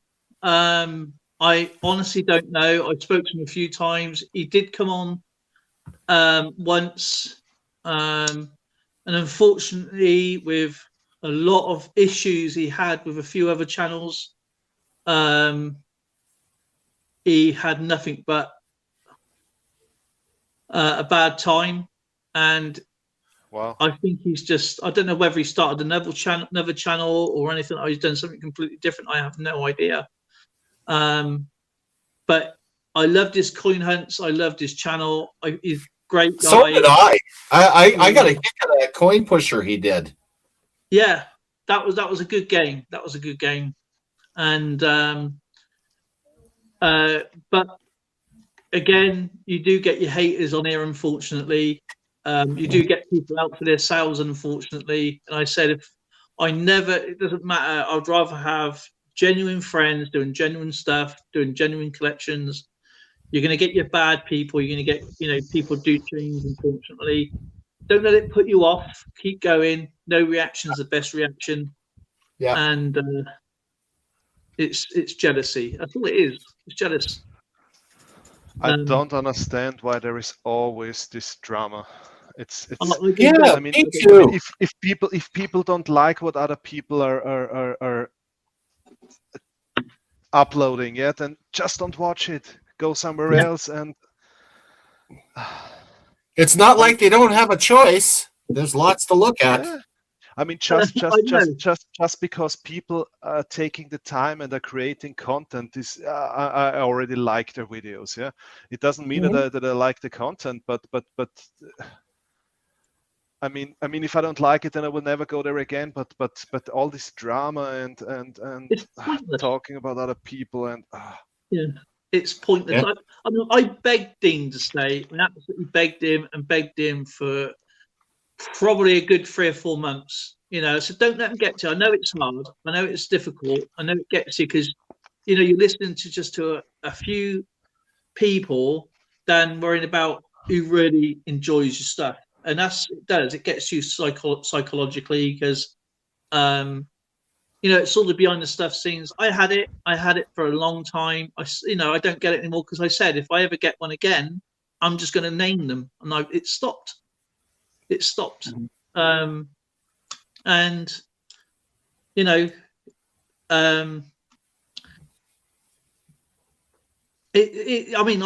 had with the games I was playing, I had people threatening my channel, going to shut my channel down, going to report me, gambling.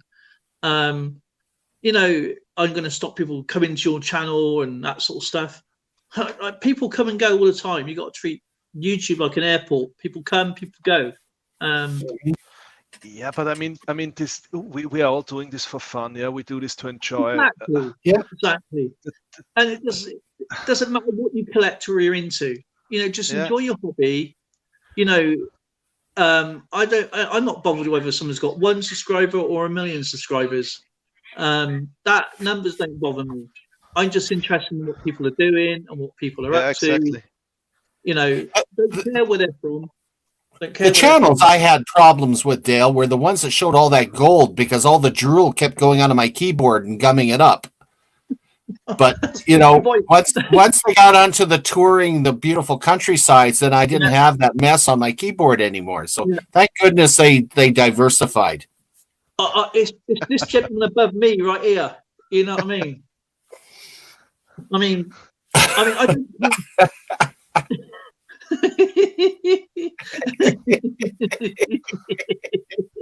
We're not pointing fingers or anything, but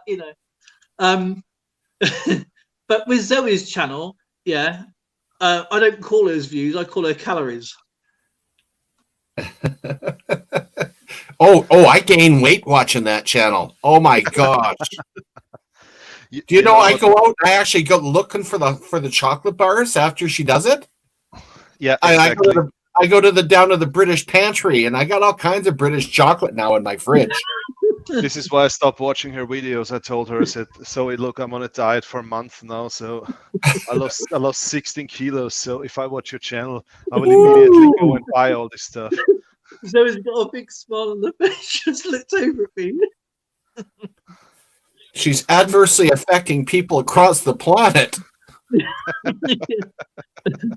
No wonder the world's slowing down. Yeah, it's starting to get lopsided with all these people heavy with the chocolate. Man. No, but you know what I hate are these people who are just searching for something for a reason to report you or to start a fight or to start stupid discussions. I had this with two of my goals, and in the past I made a lot of giveaways, and I always gave away really nice things, like Maria Theresa thalers and really nice things,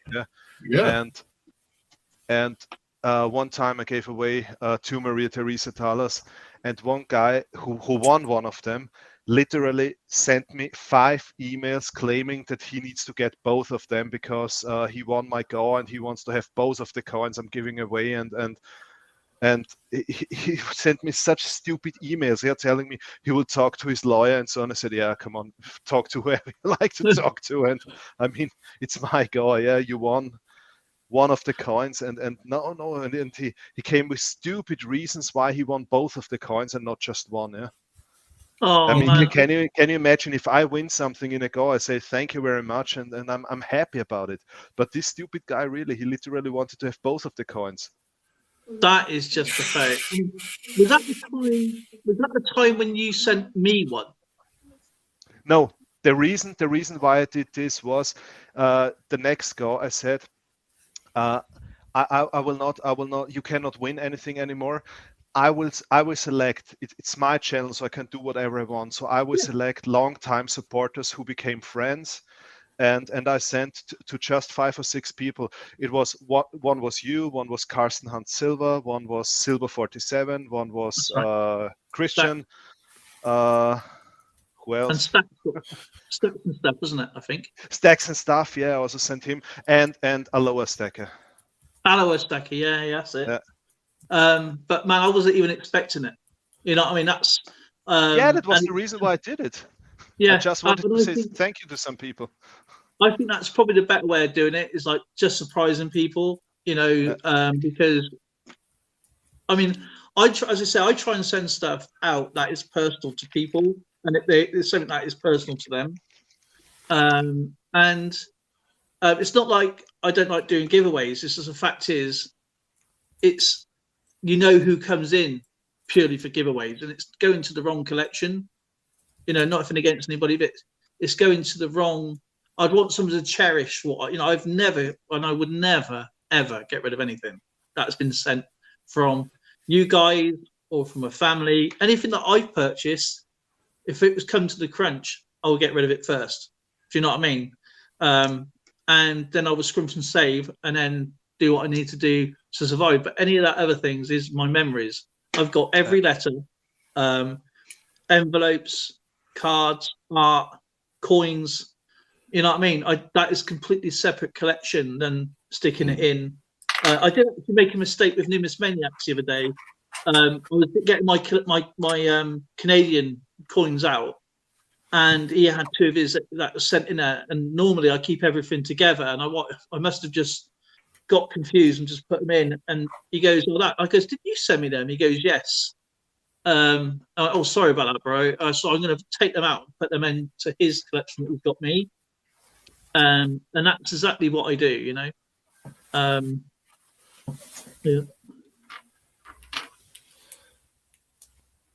There he comes. Going to put his ears back in now. Time to show off a decent maple leaf. Crossover Paranormal Society. But yeah, drama's not worth it, man. That's a beauty. Oh, look at that. It's beautiful, man. Wow. And you got that out of the crypto, didn't you? No, not this one. Oh, okay. That's beautiful. Oh, that's the holographic one. I don't. Yeah. It literally pulsates. That's a Look at that. beautiful coin. Do you know what? A lot of countries do amazing stuff. I think the quality of the Royal Mint is just dropped badly. Yeah, I got. It's one of my favorite ones. This is one of the things I like with Austrian Mint. I mean, Austria is a very small country, so they need to be very innovative, and they actually the only bullion they produce is the Philharmonic. Yeah, the rest is just really high premium collector pieces, and they're doing a great job because they have to be very innovative. They have to be very creative with their new products, because otherwise they cannot compete against like Royal Mint and US Mint and all this Perth Mint and so on. I think the Royal Mint is well overcharging people for what they do. I don't like the packaging enough of it. It used to be coming like proper nice clamshells and stuff like that, clam boxes and stuff. Now it's open and it's very easy for everything to get damaged, and I don't like those type of packaging. See, that's a nice coin. That reminds me, the way that is designed is the old type of florins. Yeah, how is it called? The Gothic something? Yeah, the Gothic cross. Yeah, I love these kind of coins. They're just, the artwork is amazing. Yeah. But as Austrian Stacker, my favourite one of yours, believe it or not, what you were sent.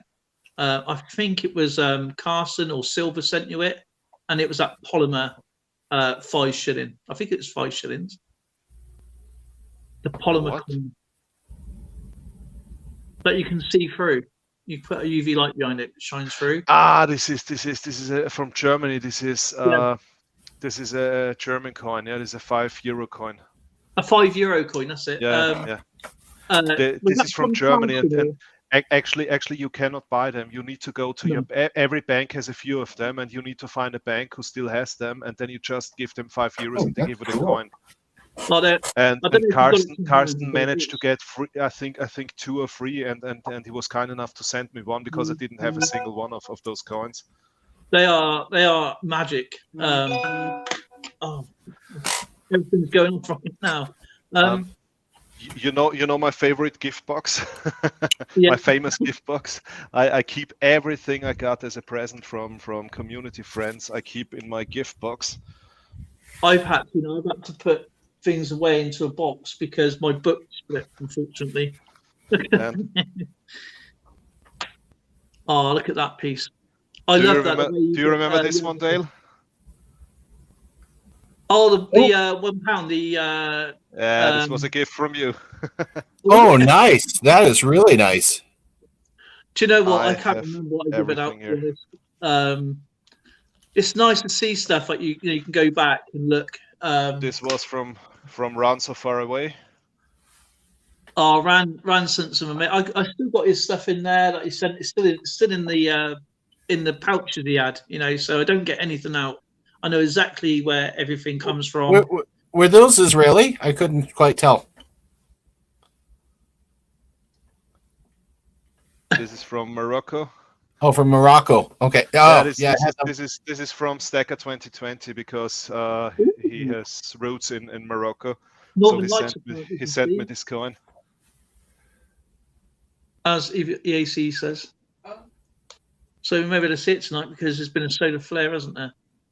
Neil, are you still here or working hard at the morgue?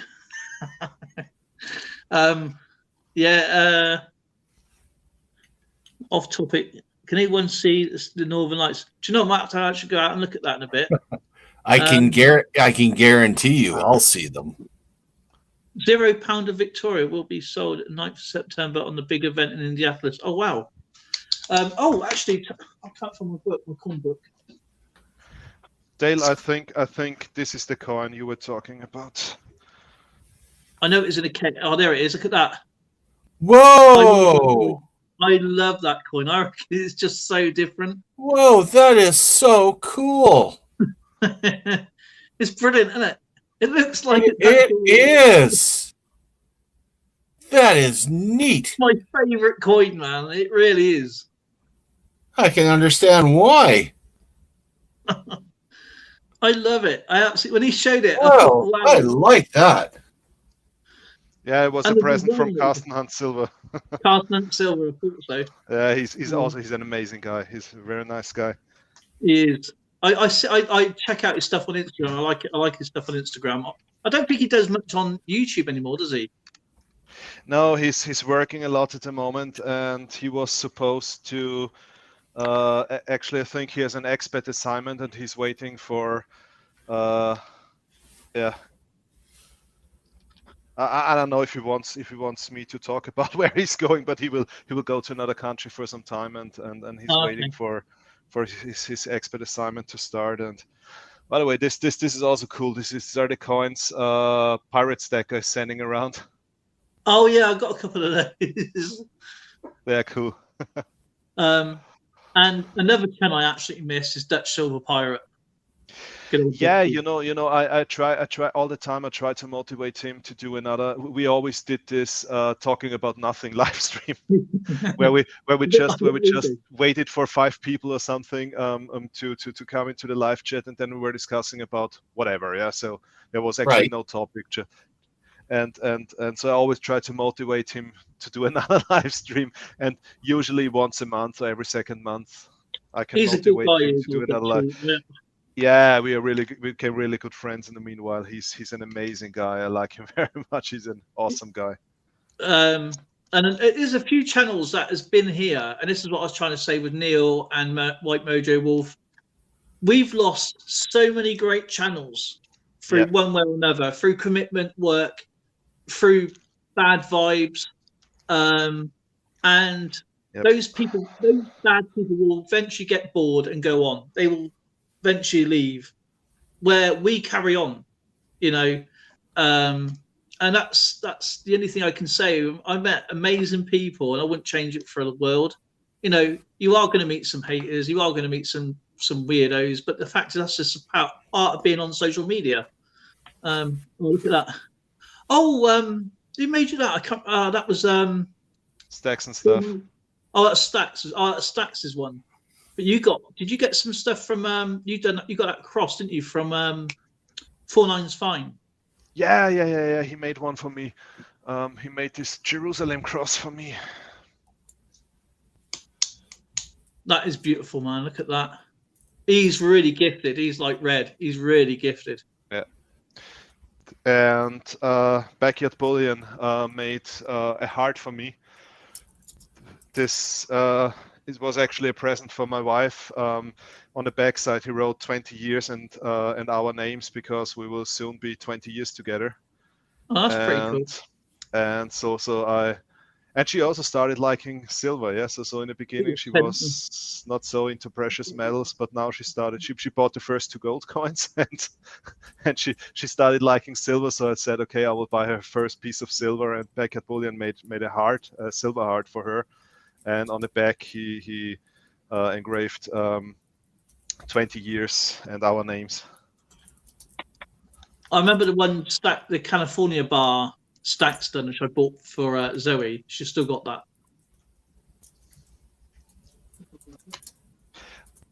Look, I also have this Canadian coin. It was also a present. Let me guess, Skipper. That is my favorite coin. The Canadian 50-cent coin is definitely. This is beautiful. Wonderful. They are nice coins, aren't they? Yeah, all the Commonwealth countries, they have such beautiful coats of arms. Is it coat of arms or coats of arm? What's the plural? Royal Arms, coat of arms. Coat of arms. Coat of arms. Okay. The Austrian double eagle. I mean, the coat of arms. When I try and do my coins, I try and get when I do the information, in a description. So obviously I get confused with a lot of words now with my illness. So I have to do it. I have to adapt. So, but I still put all the information in for the countries. So I have to. Is that your patch? Is it for your uniform? For the coat of arms? That's my patch. It's a coat of arms. So you got the double eagle? No. The double eagle was in the when we were a monarchy. It's a long time ago. Yeah, I mean that's what I try to do. I try and put the actual right coat of arms, all the flags to that area. See, that is I think you're a first lieutenant or second lieutenant. Is that right? First officer. Yeah, first lieutenant. First officer. Oh right, okay. OF-1. I guess that's first officer then. Yeah, that was from an international maneuver with the NATO forces, and this is why we got them with the NATO code on it. Very cool. But usually we just wear this one. just for this one training we got the ones with the NATO. 1 star, a 2-star, 3-star, isn't it? Then you get your on your. If I remember your ranks, it's 1 star. It's it's blank, isn't it? So that's your first. Then it goes 1 star, 2-star. I believe is a 3-star, isn't it? Yeah, exactly. And then you get a kind of triangle below, which is major. It's an interesting fact. The Austrians in the United Nations peacekeeping forces typically are used for the military police. So anytime that I went on a UN mission, you knew the Austrians were the police that were dealing with us misbehaved troops. Yeah, because we are the nice guys. With an Austrian you can solve everything with beer or wine. So don't hang around Osbat; they're a bunch of meatheads.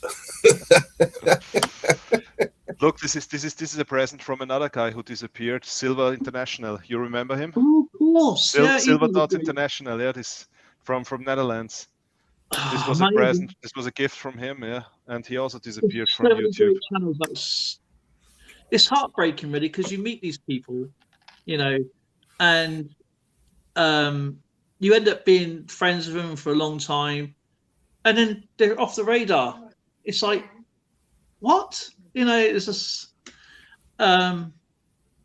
it's we got. I think I've met a great bunch of people, to be honest, and I wouldn't change anyone for anything. Yeah, the thing is, I mean, it's all about having fun and about the community. And some people really, whenever they enter a live chat, the whole atmosphere changes. So they're just searching for arguments and for somebody to fight with and for reasons to complain. And I don't understand their motivation why they are on YouTube, to be honest. I think it either boredom. They get a kick out of the reaction, keyboard warriors. You know, I just like. I'll stream with anybody, to be honest. It's just getting me to shut up is a trick.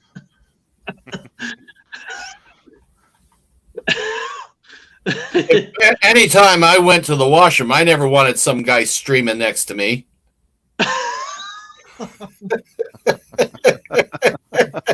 Hey, actually, I've got a question to ask you. I got a question. You like skiing, don't you? Do I what? Austrian Stuck, you like skiing, don't you? Oh, jeez. Yeah, a long time ago. Well, don't go with a Numismaniac where you make you jump over. You're really not gonna let me forget that, are you? Yeah, that's my favourite story. I was telling them about ski school and a little bit of a mistake I made. I can't get enough of this story. It's so funny. Gosh. I'm sorry. I think the funny one was with my ski instructor, Bernie Gatwaco. Yeah. That was my favorite one because he's showing me how to cliff jump. He gets ahead of me And as I'm flying in the middle of the air, I notice down below me this crumpled creature that's laying in a heap. And I land and I swing around and I go up to him. There's Barney.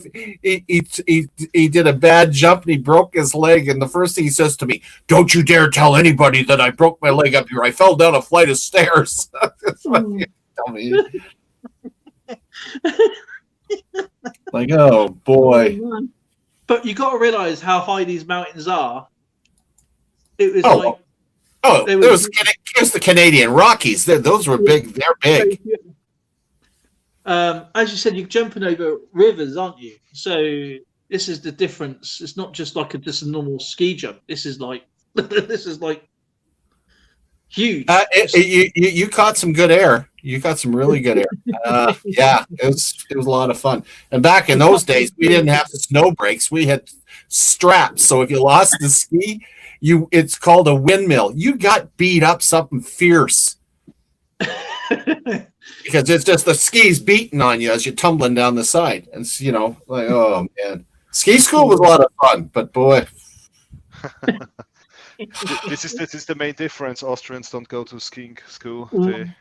Actually, my first experience was that my father took me up a mountain and put the skis on my feet and just said, "Do you know what is a black one?" I said, "No idea."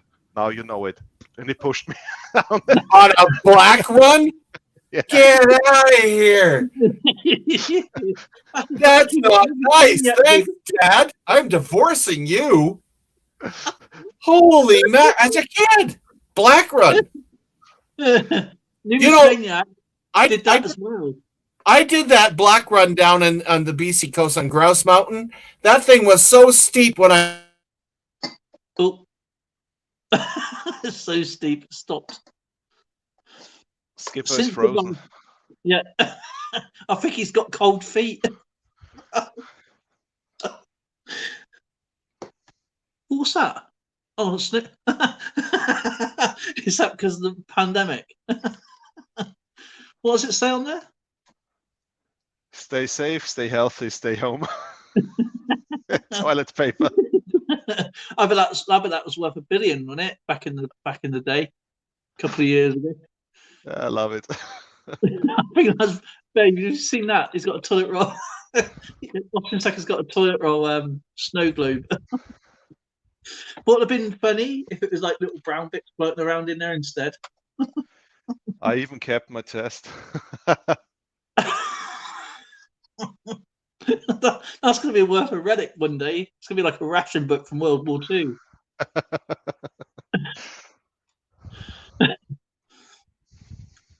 Neil's come up with a good point actually, because he goes, since the virus, a lot of people subscribe and to no longer post videos, and I think there's a lot of it is to do with that. Dell even streams with me, so it's true. He streams. I love it. I think you can be more yourself on a live stream than you can be in a video. Especially, you get used to people. I think I think he's probably gone to do a stream, or he's gone to do a black run. Since that day, Austrian Stacker lost trust in people.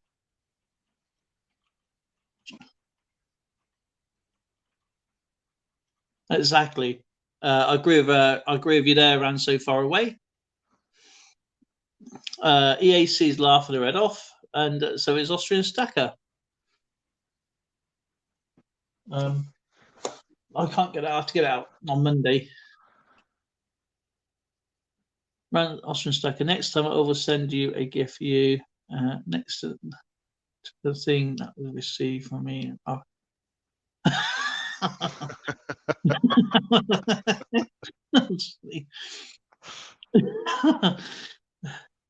But do you agree with that? It's true. It's true. Actually, I like live streams a lot because it's Numismaniac is in the chat. Where is he gone? Oh, he's he goes. My StreamYard decided to go on holiday, so. Okay. Only Antrax.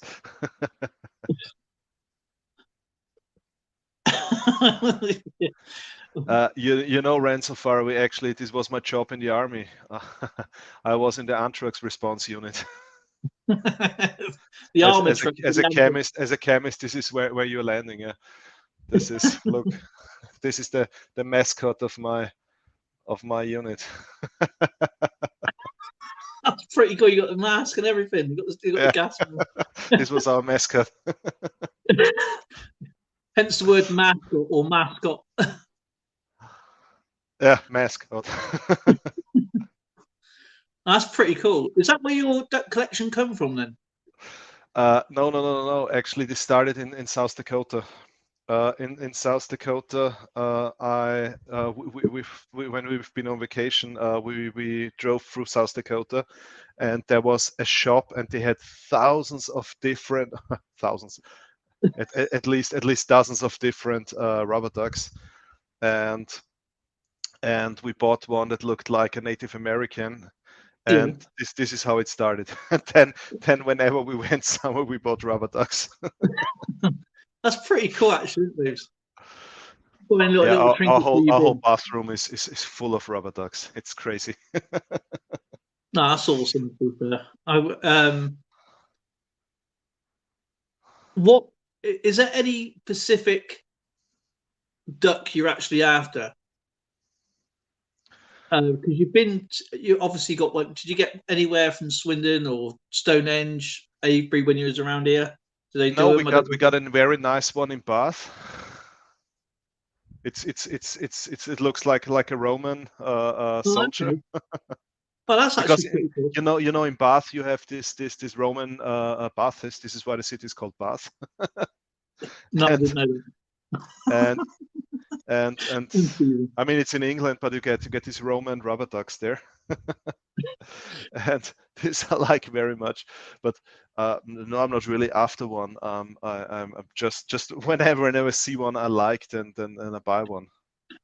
So it's just no real particular theme. It's just something that you just, if it your eyes. No, it's just souvenirs. We don't just order some. So we just buy rubber ducks when we are somewhere. Yeah. So as a souvenir. That's actually pretty neat, to be fair. We started with magnets, but you just have one fridge, so the fridge is full within a couple of years. So we continued with rubber ducks. That's pretty neat, actually. That's actually really, really. I tried getting Numismaniac up there, but he had two devices. UK then, sweetheart. I won't be too long. You, my mommy. Bloody Chrome. Why the hell do you have a Chromebook? I think Chromebooks are a nightmare. It's the 11th commandment. It's wrong to have a Chromebook. I think it should be, I think Moses got that wrong, didn't he, when he read out blinking tablets? Literally the tablets.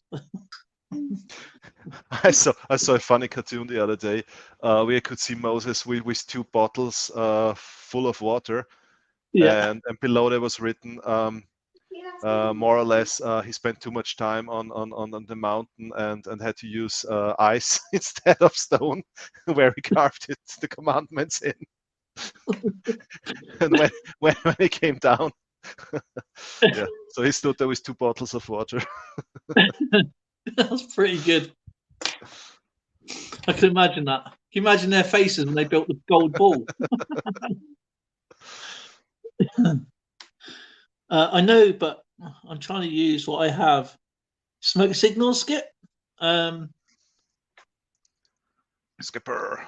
Where is Skipper? Skipper. Well, the reason why I stopped Battle Chat, postponed it, is because, people, all my channel, even though it was nice to hear, but people didn't really understand, that my fundamental channel is coins and collections and stuff like that. But when I went into different streams, people were saying, "Oh, he does Battle Chat. He does Battle Chat. He does Battle Chat." People don't understand what that was, Good night, and Lolly. Oh, okay. She's got a Liverpool shirt on.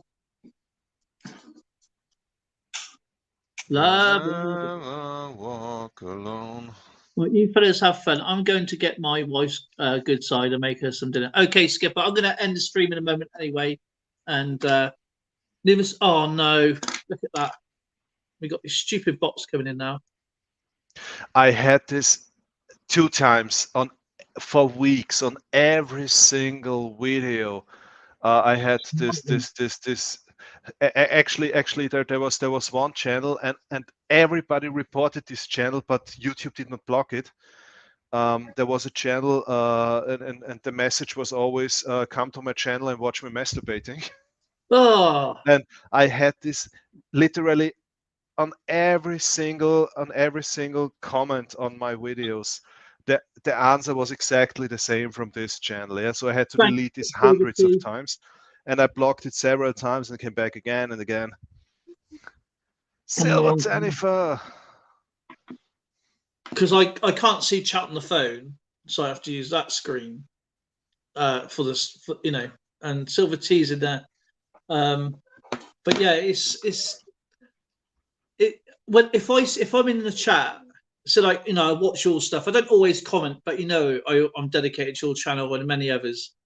And if I see it, anything that's prerogative to anyone, because obviously people's got families and they might go, they don't want to see that crap, So I report it and I block it and I remove it from the channel. So, because I always check out the comments, you see, in people's channels. And I like to read other people's comments, what they put in as well, because that's a big part of it. I like to see what other people's wrote, because I don't dismiss what people do and everything, but this I don't get this when they go first 10. And I was reading why people do that. It's because in the bigger channels, to get noticed, people write first. This is like an old concept to YouTube. And the reason why they write first is because when they look at the channel, when they go back to the thing and write out, say 10 people, you don't have any response to first or nice, you know what I mean, or awesome and things like that, because I like to keep my comments as personal as I can to people. It doesn't frustrate me. It's kind of like I can't answer back. I'll say, "Oh, thank you very much for watching. I appreciate that." Yeah, but sometimes I have a guy on have a look at the comment sections of my videos. He's always there, and he's always writing the same thing. It's either nice coin silver or nice coin gold. These are the 2 different comments he's always leaving on every single video. And then once I asked him, because he does this all the time, so obviously he's really watching my videos. So Yeah. I wrote there, I said, please just one single time say something else than nice coin. Yeah. And then he wrote something. I don't recall what language it was. He wrote something, and I put it in Google Translator, and I think it was he was from the Philippines or something. And actually in his language he wrote, "Yeah, sorry, I understand English, but I've issues speaking English, and I cannot really write it, so I just understand most of the context, and this is why I'm always I just want to say that I like your videos." This is actually what he wrote there. So then I tried with Google Translator to reply to him, telling him, "Look, I really appreciate it. I just wanted to know why he's always writing exactly the same thing." Yeah.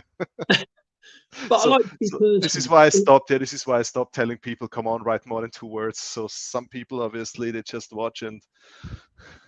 But when people can write more than 2 words, because I don't know whether they enjoying the video, or they don't know that, because I don't do the voiceover anymore. Is like, do they know that the information is in the description? Everything's in the description on every video. So my channel is like a database kind of thing. That's the way I treat my channel. So it's, if anybody's got a coin, they're new to coins, or or even if they're seasoned but they don't know what the mintage is, or they can't remember the mintage, it's there, you know, or the minter itself. So, and a little bit of history. That's why what I was saying earlier with the flags and the details is very important. So when I talk about the coat of arms, I talk about the coat of arms that is back when that coin was around in circulation or banknote. Yeah. Because that way it sort of ties in, and people, because a lot like Numista, to me, because it's an open directory to everybody, there's a lot of information that is missing. Yeah. And you know, I look at about 5 or 6 different websites, and I write down the information into my own books, so I haven't got to go and then find out that information again. So I can go, if I got the same coin, even if I do the video and it's 2 of the same coins, to me that's 2 separate coins, because they're going to be 2 different types of condition. And so if you say I've done that video again, no, it's 2 actual different coins I've done. So I'm doing a video on that, on my actual collection. So if you have the same date, the same mint, this is what I like about with German coins, with the, I think it's 6 different or 7 different mints. So you may see like a 1 Pfennig from, say, Vienna, but you might have the same coin but from Strasbourg, not Strasbourg. Oh God, see what I mean? Stuttgart mint. Yeah. So that's why I do that. We have Baha Warman is another great guy, and of course Mr. Silver T, and that's way, that's, it's like also the US mints. Obviously you have the 2 main ones, and you've got the S mint, and sometimes they whack out a W mint. And with the older coins as well, you've got the Carson Cities and Philadelphia and all them. So that's what I'm trying to employ these coins. So when people go there, they can actually just not even bother watching the video and go, right, okay, I need to look for this coin. And I've had emails saying, well, you've done the video, but there's no sound. How do I find the information out? So I've purposely done information is in the video, like below at the end. That's why I've done that purposely. So if people want to see, because that's the way I treat my channel, is like it's like a database, and it's also my history, what I've got, what I have.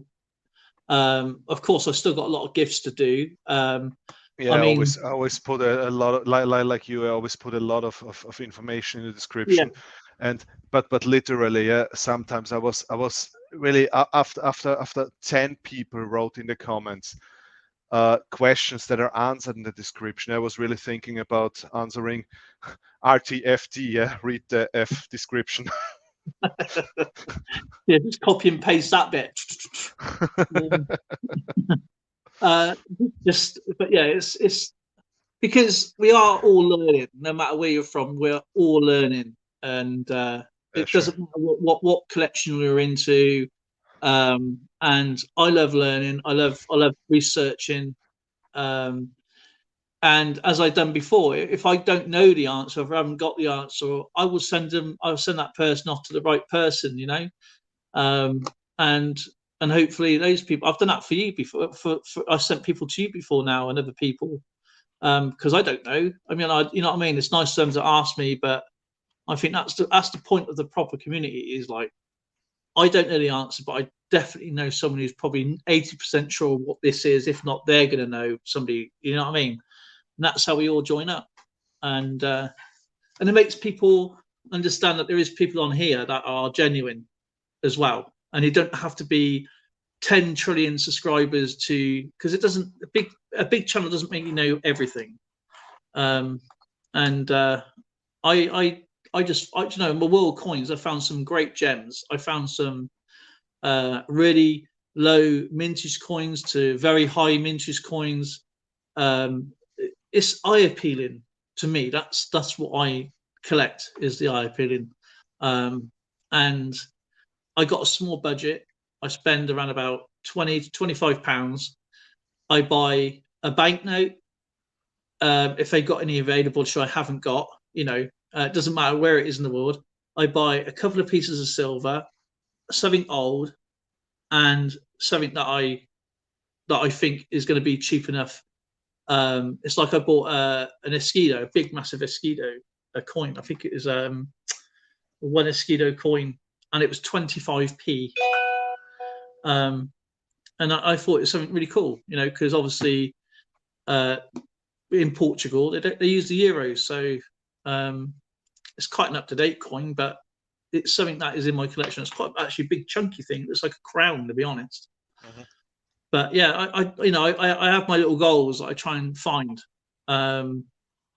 and so Swiss silver is pretty cool, French silver is pretty cool, Canadian silver, in numismatics sort of thing. Austrian To be silver.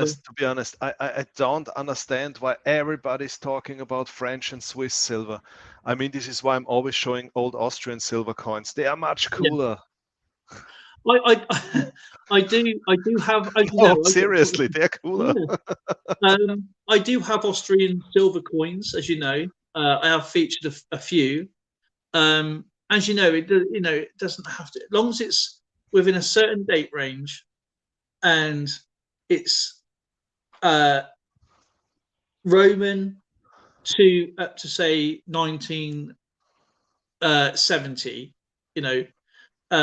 Which is our pre-decimal day or date.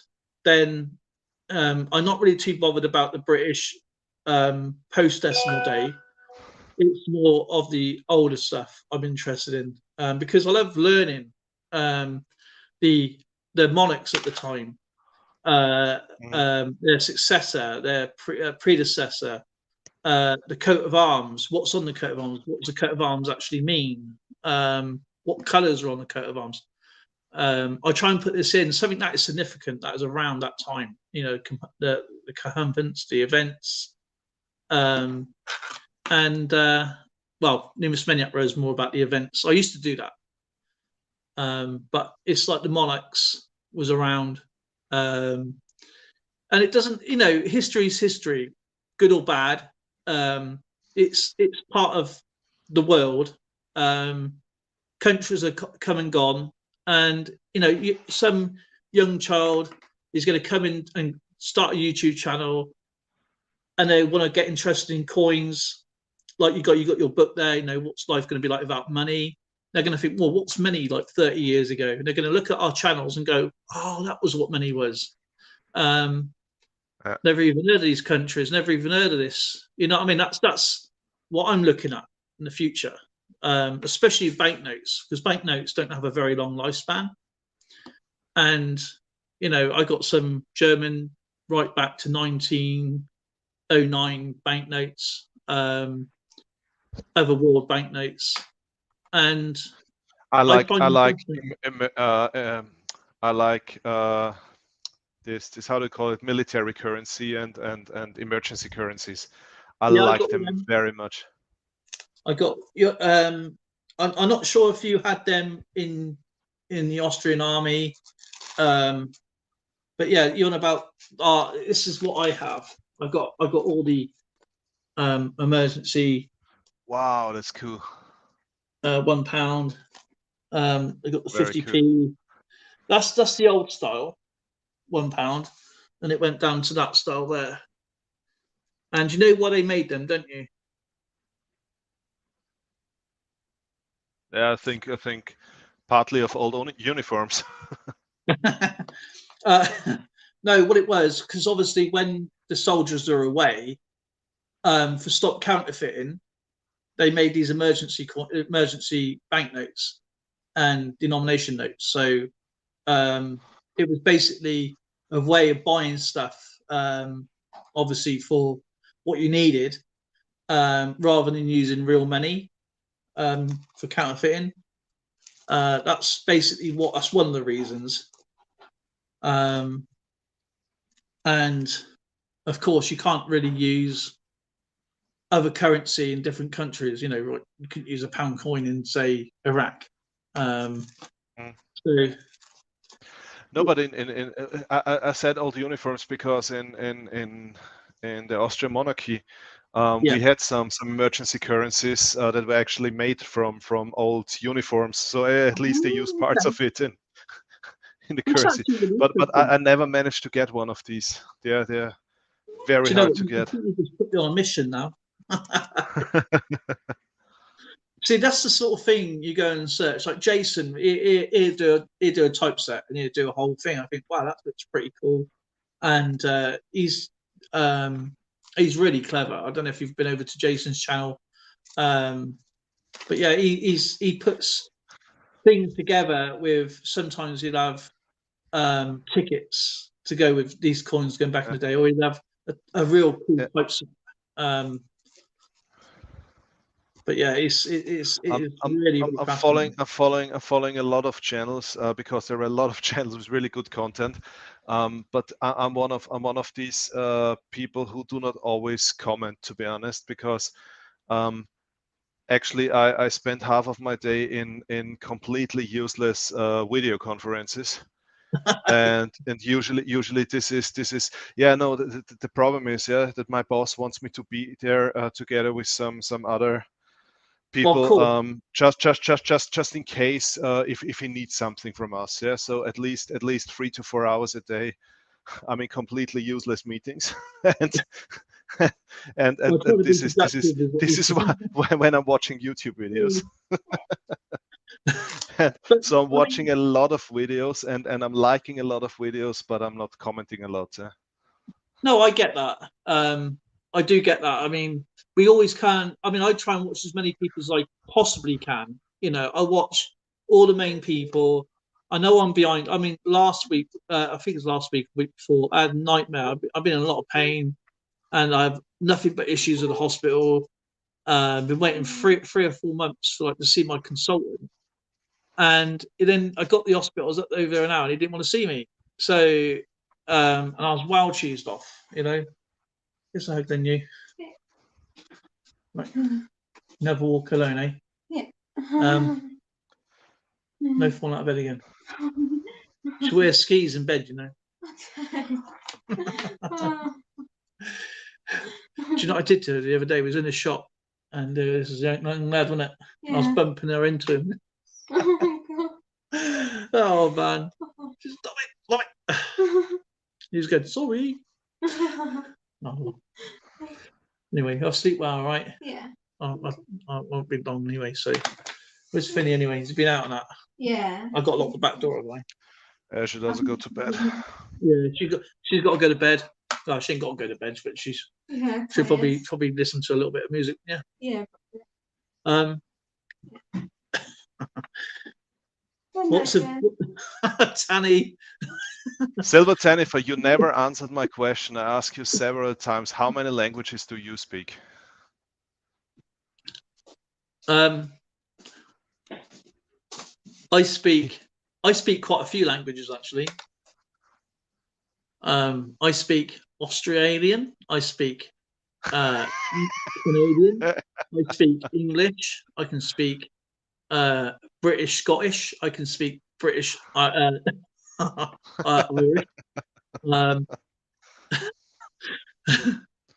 I can speak Indian because it's a nation language is English. This is, by the way, this is the most lovely accent I've ever heard. What, yourself? Yeah, my accent sounds like usually if I hear it, because this is how Austrians speak English. I'm used to this, so for me the most lovely accent is the Indian accent. Good night, sweetheart. Yeah, see you in the morning, sweetie. But yeah, it's I just find cultures fascinating. Do you know when people go around like what you did in Vienna and that, you know, and other places, and whenever people do it as well, I find that really cool. And I look at my town, I think, oh my god, man, what a crap hole. You know what I mean? It's like, how do I big this up? You know, it's like, you know what I mean? but yeah, I think I just think I just find it fascinating because it's some places that the locals will know to go, and and I just find them interesting, especially since I've cherished more of the outside, because ever since I was in lockdown for 18 months, you sort of take for granted where you live. And Zoe knows more places than I do because she's always been out and around and stuff. But I didn't know this was here. Or I didn't know that was there, or something's gone missing. But yeah, I just really enjoyed it. I love the museum ones. The museums is my places to go. And I love to see people to go around to museums and enjoy it. And hopefully you're allowed to film, especially. Where was that? You was in it's a video absolutely ages ago, and I think it was a couple of years ago, and you was and I think you had the oh god, what's it called? The dagger. Was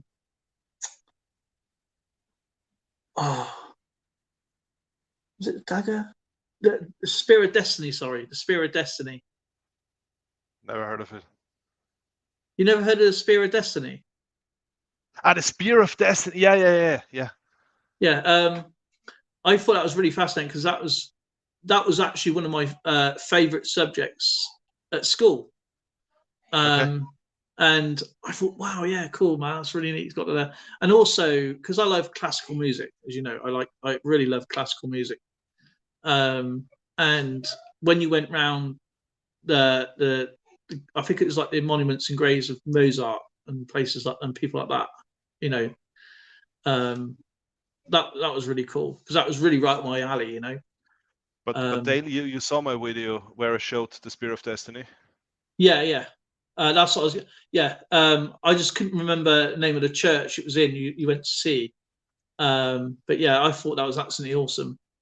And another coin which I must show people at some point from Lemonhead Penny. He sent me a coin, and another amazing was a Booker T. Anthony coin. I think it's Booker T. Anthony or Booker T. Washington coin, and there's only 51,000 made of these coins, and I've got one. And he went from rags to riches story. He was actually obviously he was a slave, and then he went on to becoming a presidential advisor. And it's just things like that really fascinate me, from relics to archaeology to just places of interest. I mean, one of the most boring places, I think, and people are so hyped up about it, and being here, which is changed so much, is Stonehenge. Now, I know a secret about Stonehenge. So if anybody comes to see Stonehenge, you can actually argue with the English or the National Trust and say, I'm paying 1 shilling or 12p. And that is how much the entrance fee is to go and see that monument. And obviously just down the road is a much better one, which is, you've been there, which is Avebury. And it's a much better place to go, and it's free, apart from the museum bit. But yeah, those out and about ones, I absolutely really enjoy them. Let's have a look at the chat a second. Tirio English from New Zealand is Fijian, is obviously from Fiji, and the Pigeon English is from Papua New Guinea. EAC Big Totally White Bear says, I love Polar Bear. Polar Bear is friggin' amazing. I don't know if you've ever seen Polar Bear. Oh man, if you ever see EAC, she's obviously does lock sport and obviously finds coins and stuff, and really lovely lady. She's got. I love Polar Bear. He's my buddy, and he loves it. Loves his lollipops and his sweets and that, and doesn't share very well with EAC very often. But I'm pretty sure EAC puts him in his place afterwards. But yeah, I just find the Ace channel, how they get into those locks is just amazing. I don't know if you've ever seen that. I like Story Lock and the AC. Yeah, Storylock. Yeah, sure. He's a great guy. He had a bit of a bad time a few weeks ago with his car, but I'm glad that he's okay. I'm glad ran so far away is okay. Obviously, we don't want anybody unwell or hurt or anything like that. But yeah, I just find a lot of channels fascinating, you know. Yeah, absolutely. And I don't even know how to even comment on these lock sports or lock picking, because I don't even know. Me, if that was me, I'd probably be arrested. Do you know what I mean? If that was my luck, you know what I mean? I said, no, this is just practicing. Practices for what? You know, nothing. Just she just sat on the grass. You know what I mean? Or sometimes at home. But yeah, I find it fascinating. And she talk about the lock, like this is this match. This is no good, but if you buy this one, it's a bit cheaper, but this one's really cool. And she'd explain how the barrel works and stuff, you know, and that's what I like, you know. It's just the scenes behind everything. It's like the way you do it, the way a lot of the reviewers do it and their things, because everybody's got their own signature of doing stuff. And I just find people fascinating, you know. Yeah, it's always interesting to see what other people are doing, and I'll be out. Yeah. I'll be out magnet fishing in the summer. I'll say in the summer, but yeah, it's summer now. But I want to get some waders and get a utility belt on me, and then tie the magnets down and wade down through the river. Maybe go on the estuary, get another. It's a part of the foreshore licenses to do muglarking again. Not to do something like that again. Can you just go and do magnet fishing or metal detecting in the UK? Is this allowed? You can metal detect, but where I am, as you know, it's all Iron Age, Roman fortresses, and it's a very unless you know somebody that lets you do it, and you're honest with them, you have to give the finders keepers thing is not, it's not here. Like if I find something in your back garden, you say to me, oh yeah, you can go and dig in that, but anything you find, please show me. And if I find like a gold ring, I have to tell you by law. And then you either keep it or you be kind enough to split the profits, you know, as long as it's not doing damage to the ground. And so it's best to record everything. That's why a lot of the metal detectors ever record everything, because if there's anything that they do find. But on the beaches, there's certain beaches that are private, even though you can go down there, but they are actually owned by people. And so you have to be very careful, especially because they actually own up to the sea line, up to the shoreline. So if they catch you with, even though it's only sand, and they catch you digging up there without any permission, they can get you done for like vandalism. Okay. And so always make sure that the beach itself around the coast is not owned by somebody or some company. They allow obviously holiday makers to go on there, but when it's melted, it's a bit dodgy. But the best places to go for metal detecting is under the piers, because the piers have slats. So when you go down for the piers, just have a look really carefully and just take a pinpoint with you, and you'll pick up money, rings, especially lots of it is toe rings. You know, a lot of ladies wear the toe rings, and where they're running across with the flip-flops on, they lose them, you know. So things like that. And I haven't done it for a few years because obviously illnesses and stuff and too much red tape. You have to belong to a club here, and it takes probably around about 4 years to get in. Foreshore, if you go down to London, if you go up to the estuary, up to the I can't remember the area it is, up to the estuary, you can do that without a license, but anybody can apply for a foreshore license, and it lasts Okay. 2 years. I think it costs now about £25. It was free when I did it, and it was called a Queen's Council. I think it's part of the London Estuary now.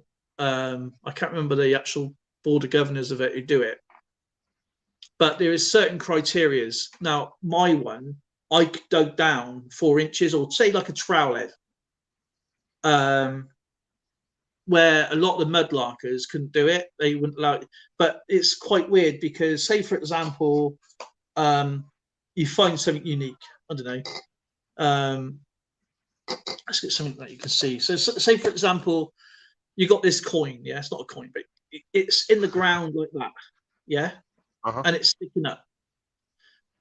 Right, you can actually get fined for pulling it out and disturbing the ground. Okay. So it has to be laying on the ground like that. So it has to be on the top. It can't be underneath. But with my license, because I can go down 4 inches, and that's all you're allowed to take. You're not allowed to take any metal detection equipment. It has to be either a bucket and a small trowel, and I can dig that out carefully. Coins, musket balls, anything, weapons, obviously, bullets, no casings. You have to report. And if you find a really decent coin, you go to the police station, any metropolitan police station, as the City of London, not Greater London, because obviously it's 2 areas. The City of London is only a square mile. So when you go there, you go to the police station and say, I found this, it's valuable, and they give you a receipt, and you take a little while, and they will say, they give you 3 quotes from the Queen Council, or they give you, and they give you 3 quotes. So if you find something, say, worth 500 quid, and it's a 500, 750, say 1,000. Obviously, you can take the 1,000, right? So they give you 500. Okay, so they give you 3 quotes, or you can donate it to the National Museum, yeah, or the British Museum, and they put your name to that find. So that is what I would do personally. I would just literally go, I got something actually in the British Museum that I found, you know. So it's exhibited for a while, but they get to keep it. But then you get a little bit of reputation with it, and then you go in. I don't know. You might even get photographed in a book or something, or a magazine or something. I don't know. But if you go down to the main estuary, where the English Channel goes in to London, I can't remember the name of the area. I think it's like North Kent. I think you have to be very careful with the Thames estuary, because the tide doesn't come in like a normal tide like that. It comes up. Okay. So if you're down there, make sure you read the low tides on the days and the high tides, because it comes up through the sand, and if you're not near any steps, you can become very bogged in very quick with mud, dirt, grease, oil, and it comes in very, very rapidly. It's the same as the estuary. It doesn't flow in like the sea, like waves. It comes up through the mud, so you could be on solid ground, and then as that water's coming through, you'll sink. Okay. So you have to be wits about you. That don't go straying off too far. But then you can metal detect down there. It's at your own risk, sort of thing. Magnet fishing. The only real rule is just don't disturb boat people. There's not really much rule. If you like, because we were bombed during World War II around here. The canal, if you're going down to the canals and stuff, the police would like to tell you, you just phone the police and say, I'm going magnet fishing, I'll be down there for a couple of hours. And you give them the name, they say, fine, okay. Because there has been found a few unexploded bombs and stuff, whether they were enemy or they were full practicing, things fall off in World War II, you know what I mean? But there was a case a couple of years ago where they did actually find some people were finding undetected bomb, unexploded bombs. So the army was caught. So they just like you to be, safety. And another unwritten rule is don't do it while it's fish and spawning around. If it's obviously spawning season, just don't do it. Fishermen not allowed to do it. So, you're throwing a chunk of metal into the water. Just don't do it near anglers where they're trying to fish. Yeah, that's clear. Yeah, so just if you want to enjoy your hobby, you got to respect other people's hobbies. So. Yeah, the problem we have here in Austria is that literally everywhere in whole Austria, if you go detecting, you dig out relics from the Second World War. Yeah. So unexploded stuff and grenades and whatever, and the problem is the stupid people. Yeah, it really happened in my hometown that somebody went detecting illegally, because in this area it's completely forbidden because there is so much stuff in the ground. Yeah. And he found a box with grenades from the Second World War, and he took the whole box, went through the whole village to the police station, put it on the desk and said, "Look what I found." Oh. There's one place I would love to go on, like metal detecting, not being morbid or weird or anything, but is metal is through obviously St. Peter's, Stalingrad, because that was like a really big part of the theatre. And a few people's found, because obviously where the Germans were going through, I think it was called Operation Barbarossa or something. I think it was called. Yeah, Barbarossa. And obviously a lot of the heavy equipment sank in the winter, and of course the Germans wasn't prepared, so they just left where everything was, and of course over time it sank, and people were metal detecting, finding things. And there's one case where someone threw their magnet, this really big powerful magnet, they couldn't get it off. They found a complete tiger tank. Okay. I had photographs of the driver's wife, I had all little bits inside.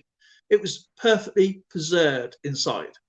The only thing wrong with it, obviously, it was just muddy, and now it's in I think it's one of the German tank museums there. But yeah, it's weird what you can find in these places. But it's not about finding war stuff. It's about just having the experience of going there. Obviously, I'm not sure on the restrictions. We probably have to get a lot of signatures to go and do it. I suppose. I'm not sure if they allow other people unless you're an archaeologist, a trained archaeologist, or war historian or whatever, to go and do that. I don't think they'll probably allow locals to go around and do that around there, because obviously the River Volga was heavily in action. So I suppose it's probably like we're treated as a war grave, I should imagine. I'm not sure what today's laws are in Russia, in that part of Russia anyway. But I'm pretty sure that I think there's going to be a lot of restrictions. But as I guess where you are, I suppose there's going to be the same sort of principle as you said. I suppose you've got to belong to a club now if you want to go and do something really specialised. I'm not sure about magnet fishing. Is it the similar sort of? I don't know if you've ever done that. No, never. I like watching the videos, of all the stuff there. They're pulling out of the rivers. He goes out on the boat with his friend, and he goes out and up and down, up and down. Obviously, it's a lot of work throwing it in and out, in and out. And I've seen a lot of people do the most common mistake, and that is not tie the end of the rope. They have such short ropes, and I've got a 30-meter rope on mine for a very good reason, because I don't want to lose the magnets. And also, I've got a massive, huge hook. So what I do, if I find a big tree or a trunk of a tree, I tie the other end around and I hook it and then clip it. I've got a mountaineer's clip. And that obviously anchors that end of the rope. So if I throw it and I let it go, I know I can retrieve it anytime I want to.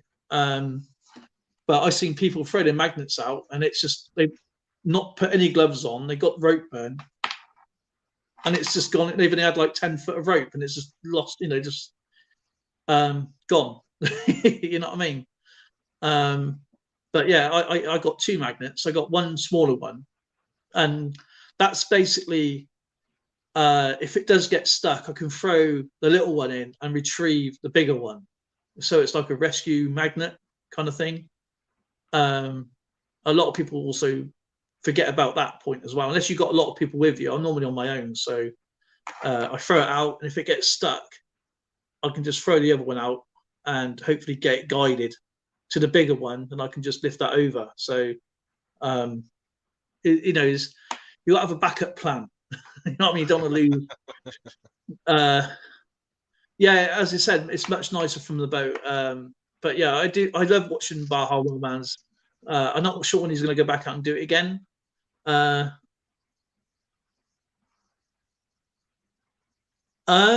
not sure, because the Thames I don't think anybody has actually.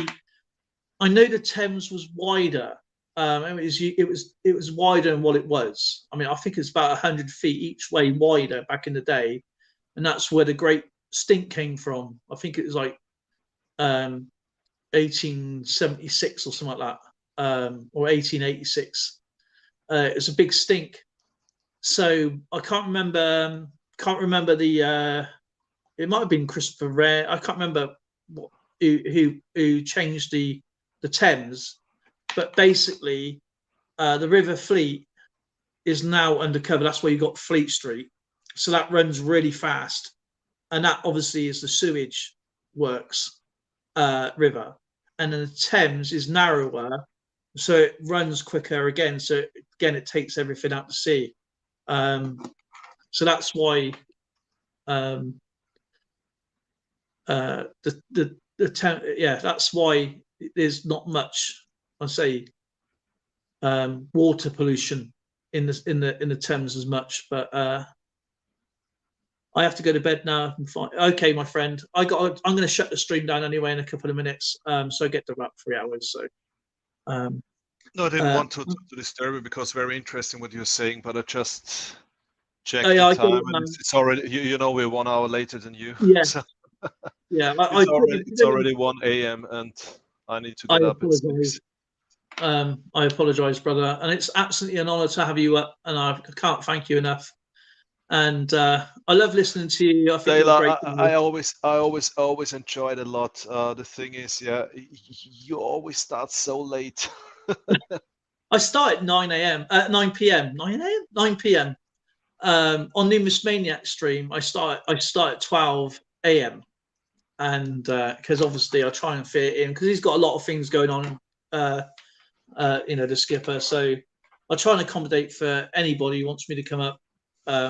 I'm pretty flexible, I'm medically retired, so as long as I'm not disturbing Zoe, because she works, so I don't want to disturb her too much. That's clear. So yeah, anyway, thank you so much for coming out. It's great to see Silverton. Thank you, Dan. Thank you. Thanks for having me. Oh, anytime. Austrian Stacker, you're a great guy. Keep doing what you're doing, my friend. Never change, of course. You too, Dale. I can just return that. Silver T, great to see you. IBB for life, brother. And EAC, Amateur Archers and Treasure. Talk to you all soon. Bye. You take care, brother. Nice to see you. You too, Dale. You too. Bye. Bye. Thank you for joining us today. Absolutely fantastic. And again, I got to thank Austrian Stacker for popping up. I got to thank Numismaniac for coming up. PA Patriot Prospecting for coming up. Who else was it? It was a couple of others. I can't remember now. I'm so sorry. Baha Wildman, absolutely an honour to see you. Thank you for coming again. Mr. Silver Tea away from there, from New Zealand, of course. And please whack your links in for a couple of minutes. I've got to put these cards away because, whoops, otherwise I don't want these to get damaged. So I'm going to end up doing this for a moment anyway, until I get to about 3 hours. It's gone over 3 hours. If you see me looking that way, it's like because I'm using my phone and my volume is just naff on this one now, so I don't understand what's going on there. We've got 7 people, probably 5 people in the chat actually. Rob Wenzel, great to see you. I'm so sorry if I did say hello to you. I apologise. I think I did. I don't like missing people in the chat, of course, what you have to say. I can't see chat very well because I have to keep leaning over, so I'm like direct. Whatever you're up to, have a safe weekend. I will see you all on Monday on Numismaniacs channel, 5 p.m. Mountain Standard Time, or in my time it will be 12 a.m. Tuesday morning, London time. And again, it will be Treasure Trove again with the pay it forward. And that's good news. And I don't like missing people. And Baha Wildman, I hope you and your family are doing great, my friend. And much love to every single one of you out there. And thank you so much for joining us tonight. And I'll see you guys in the next one.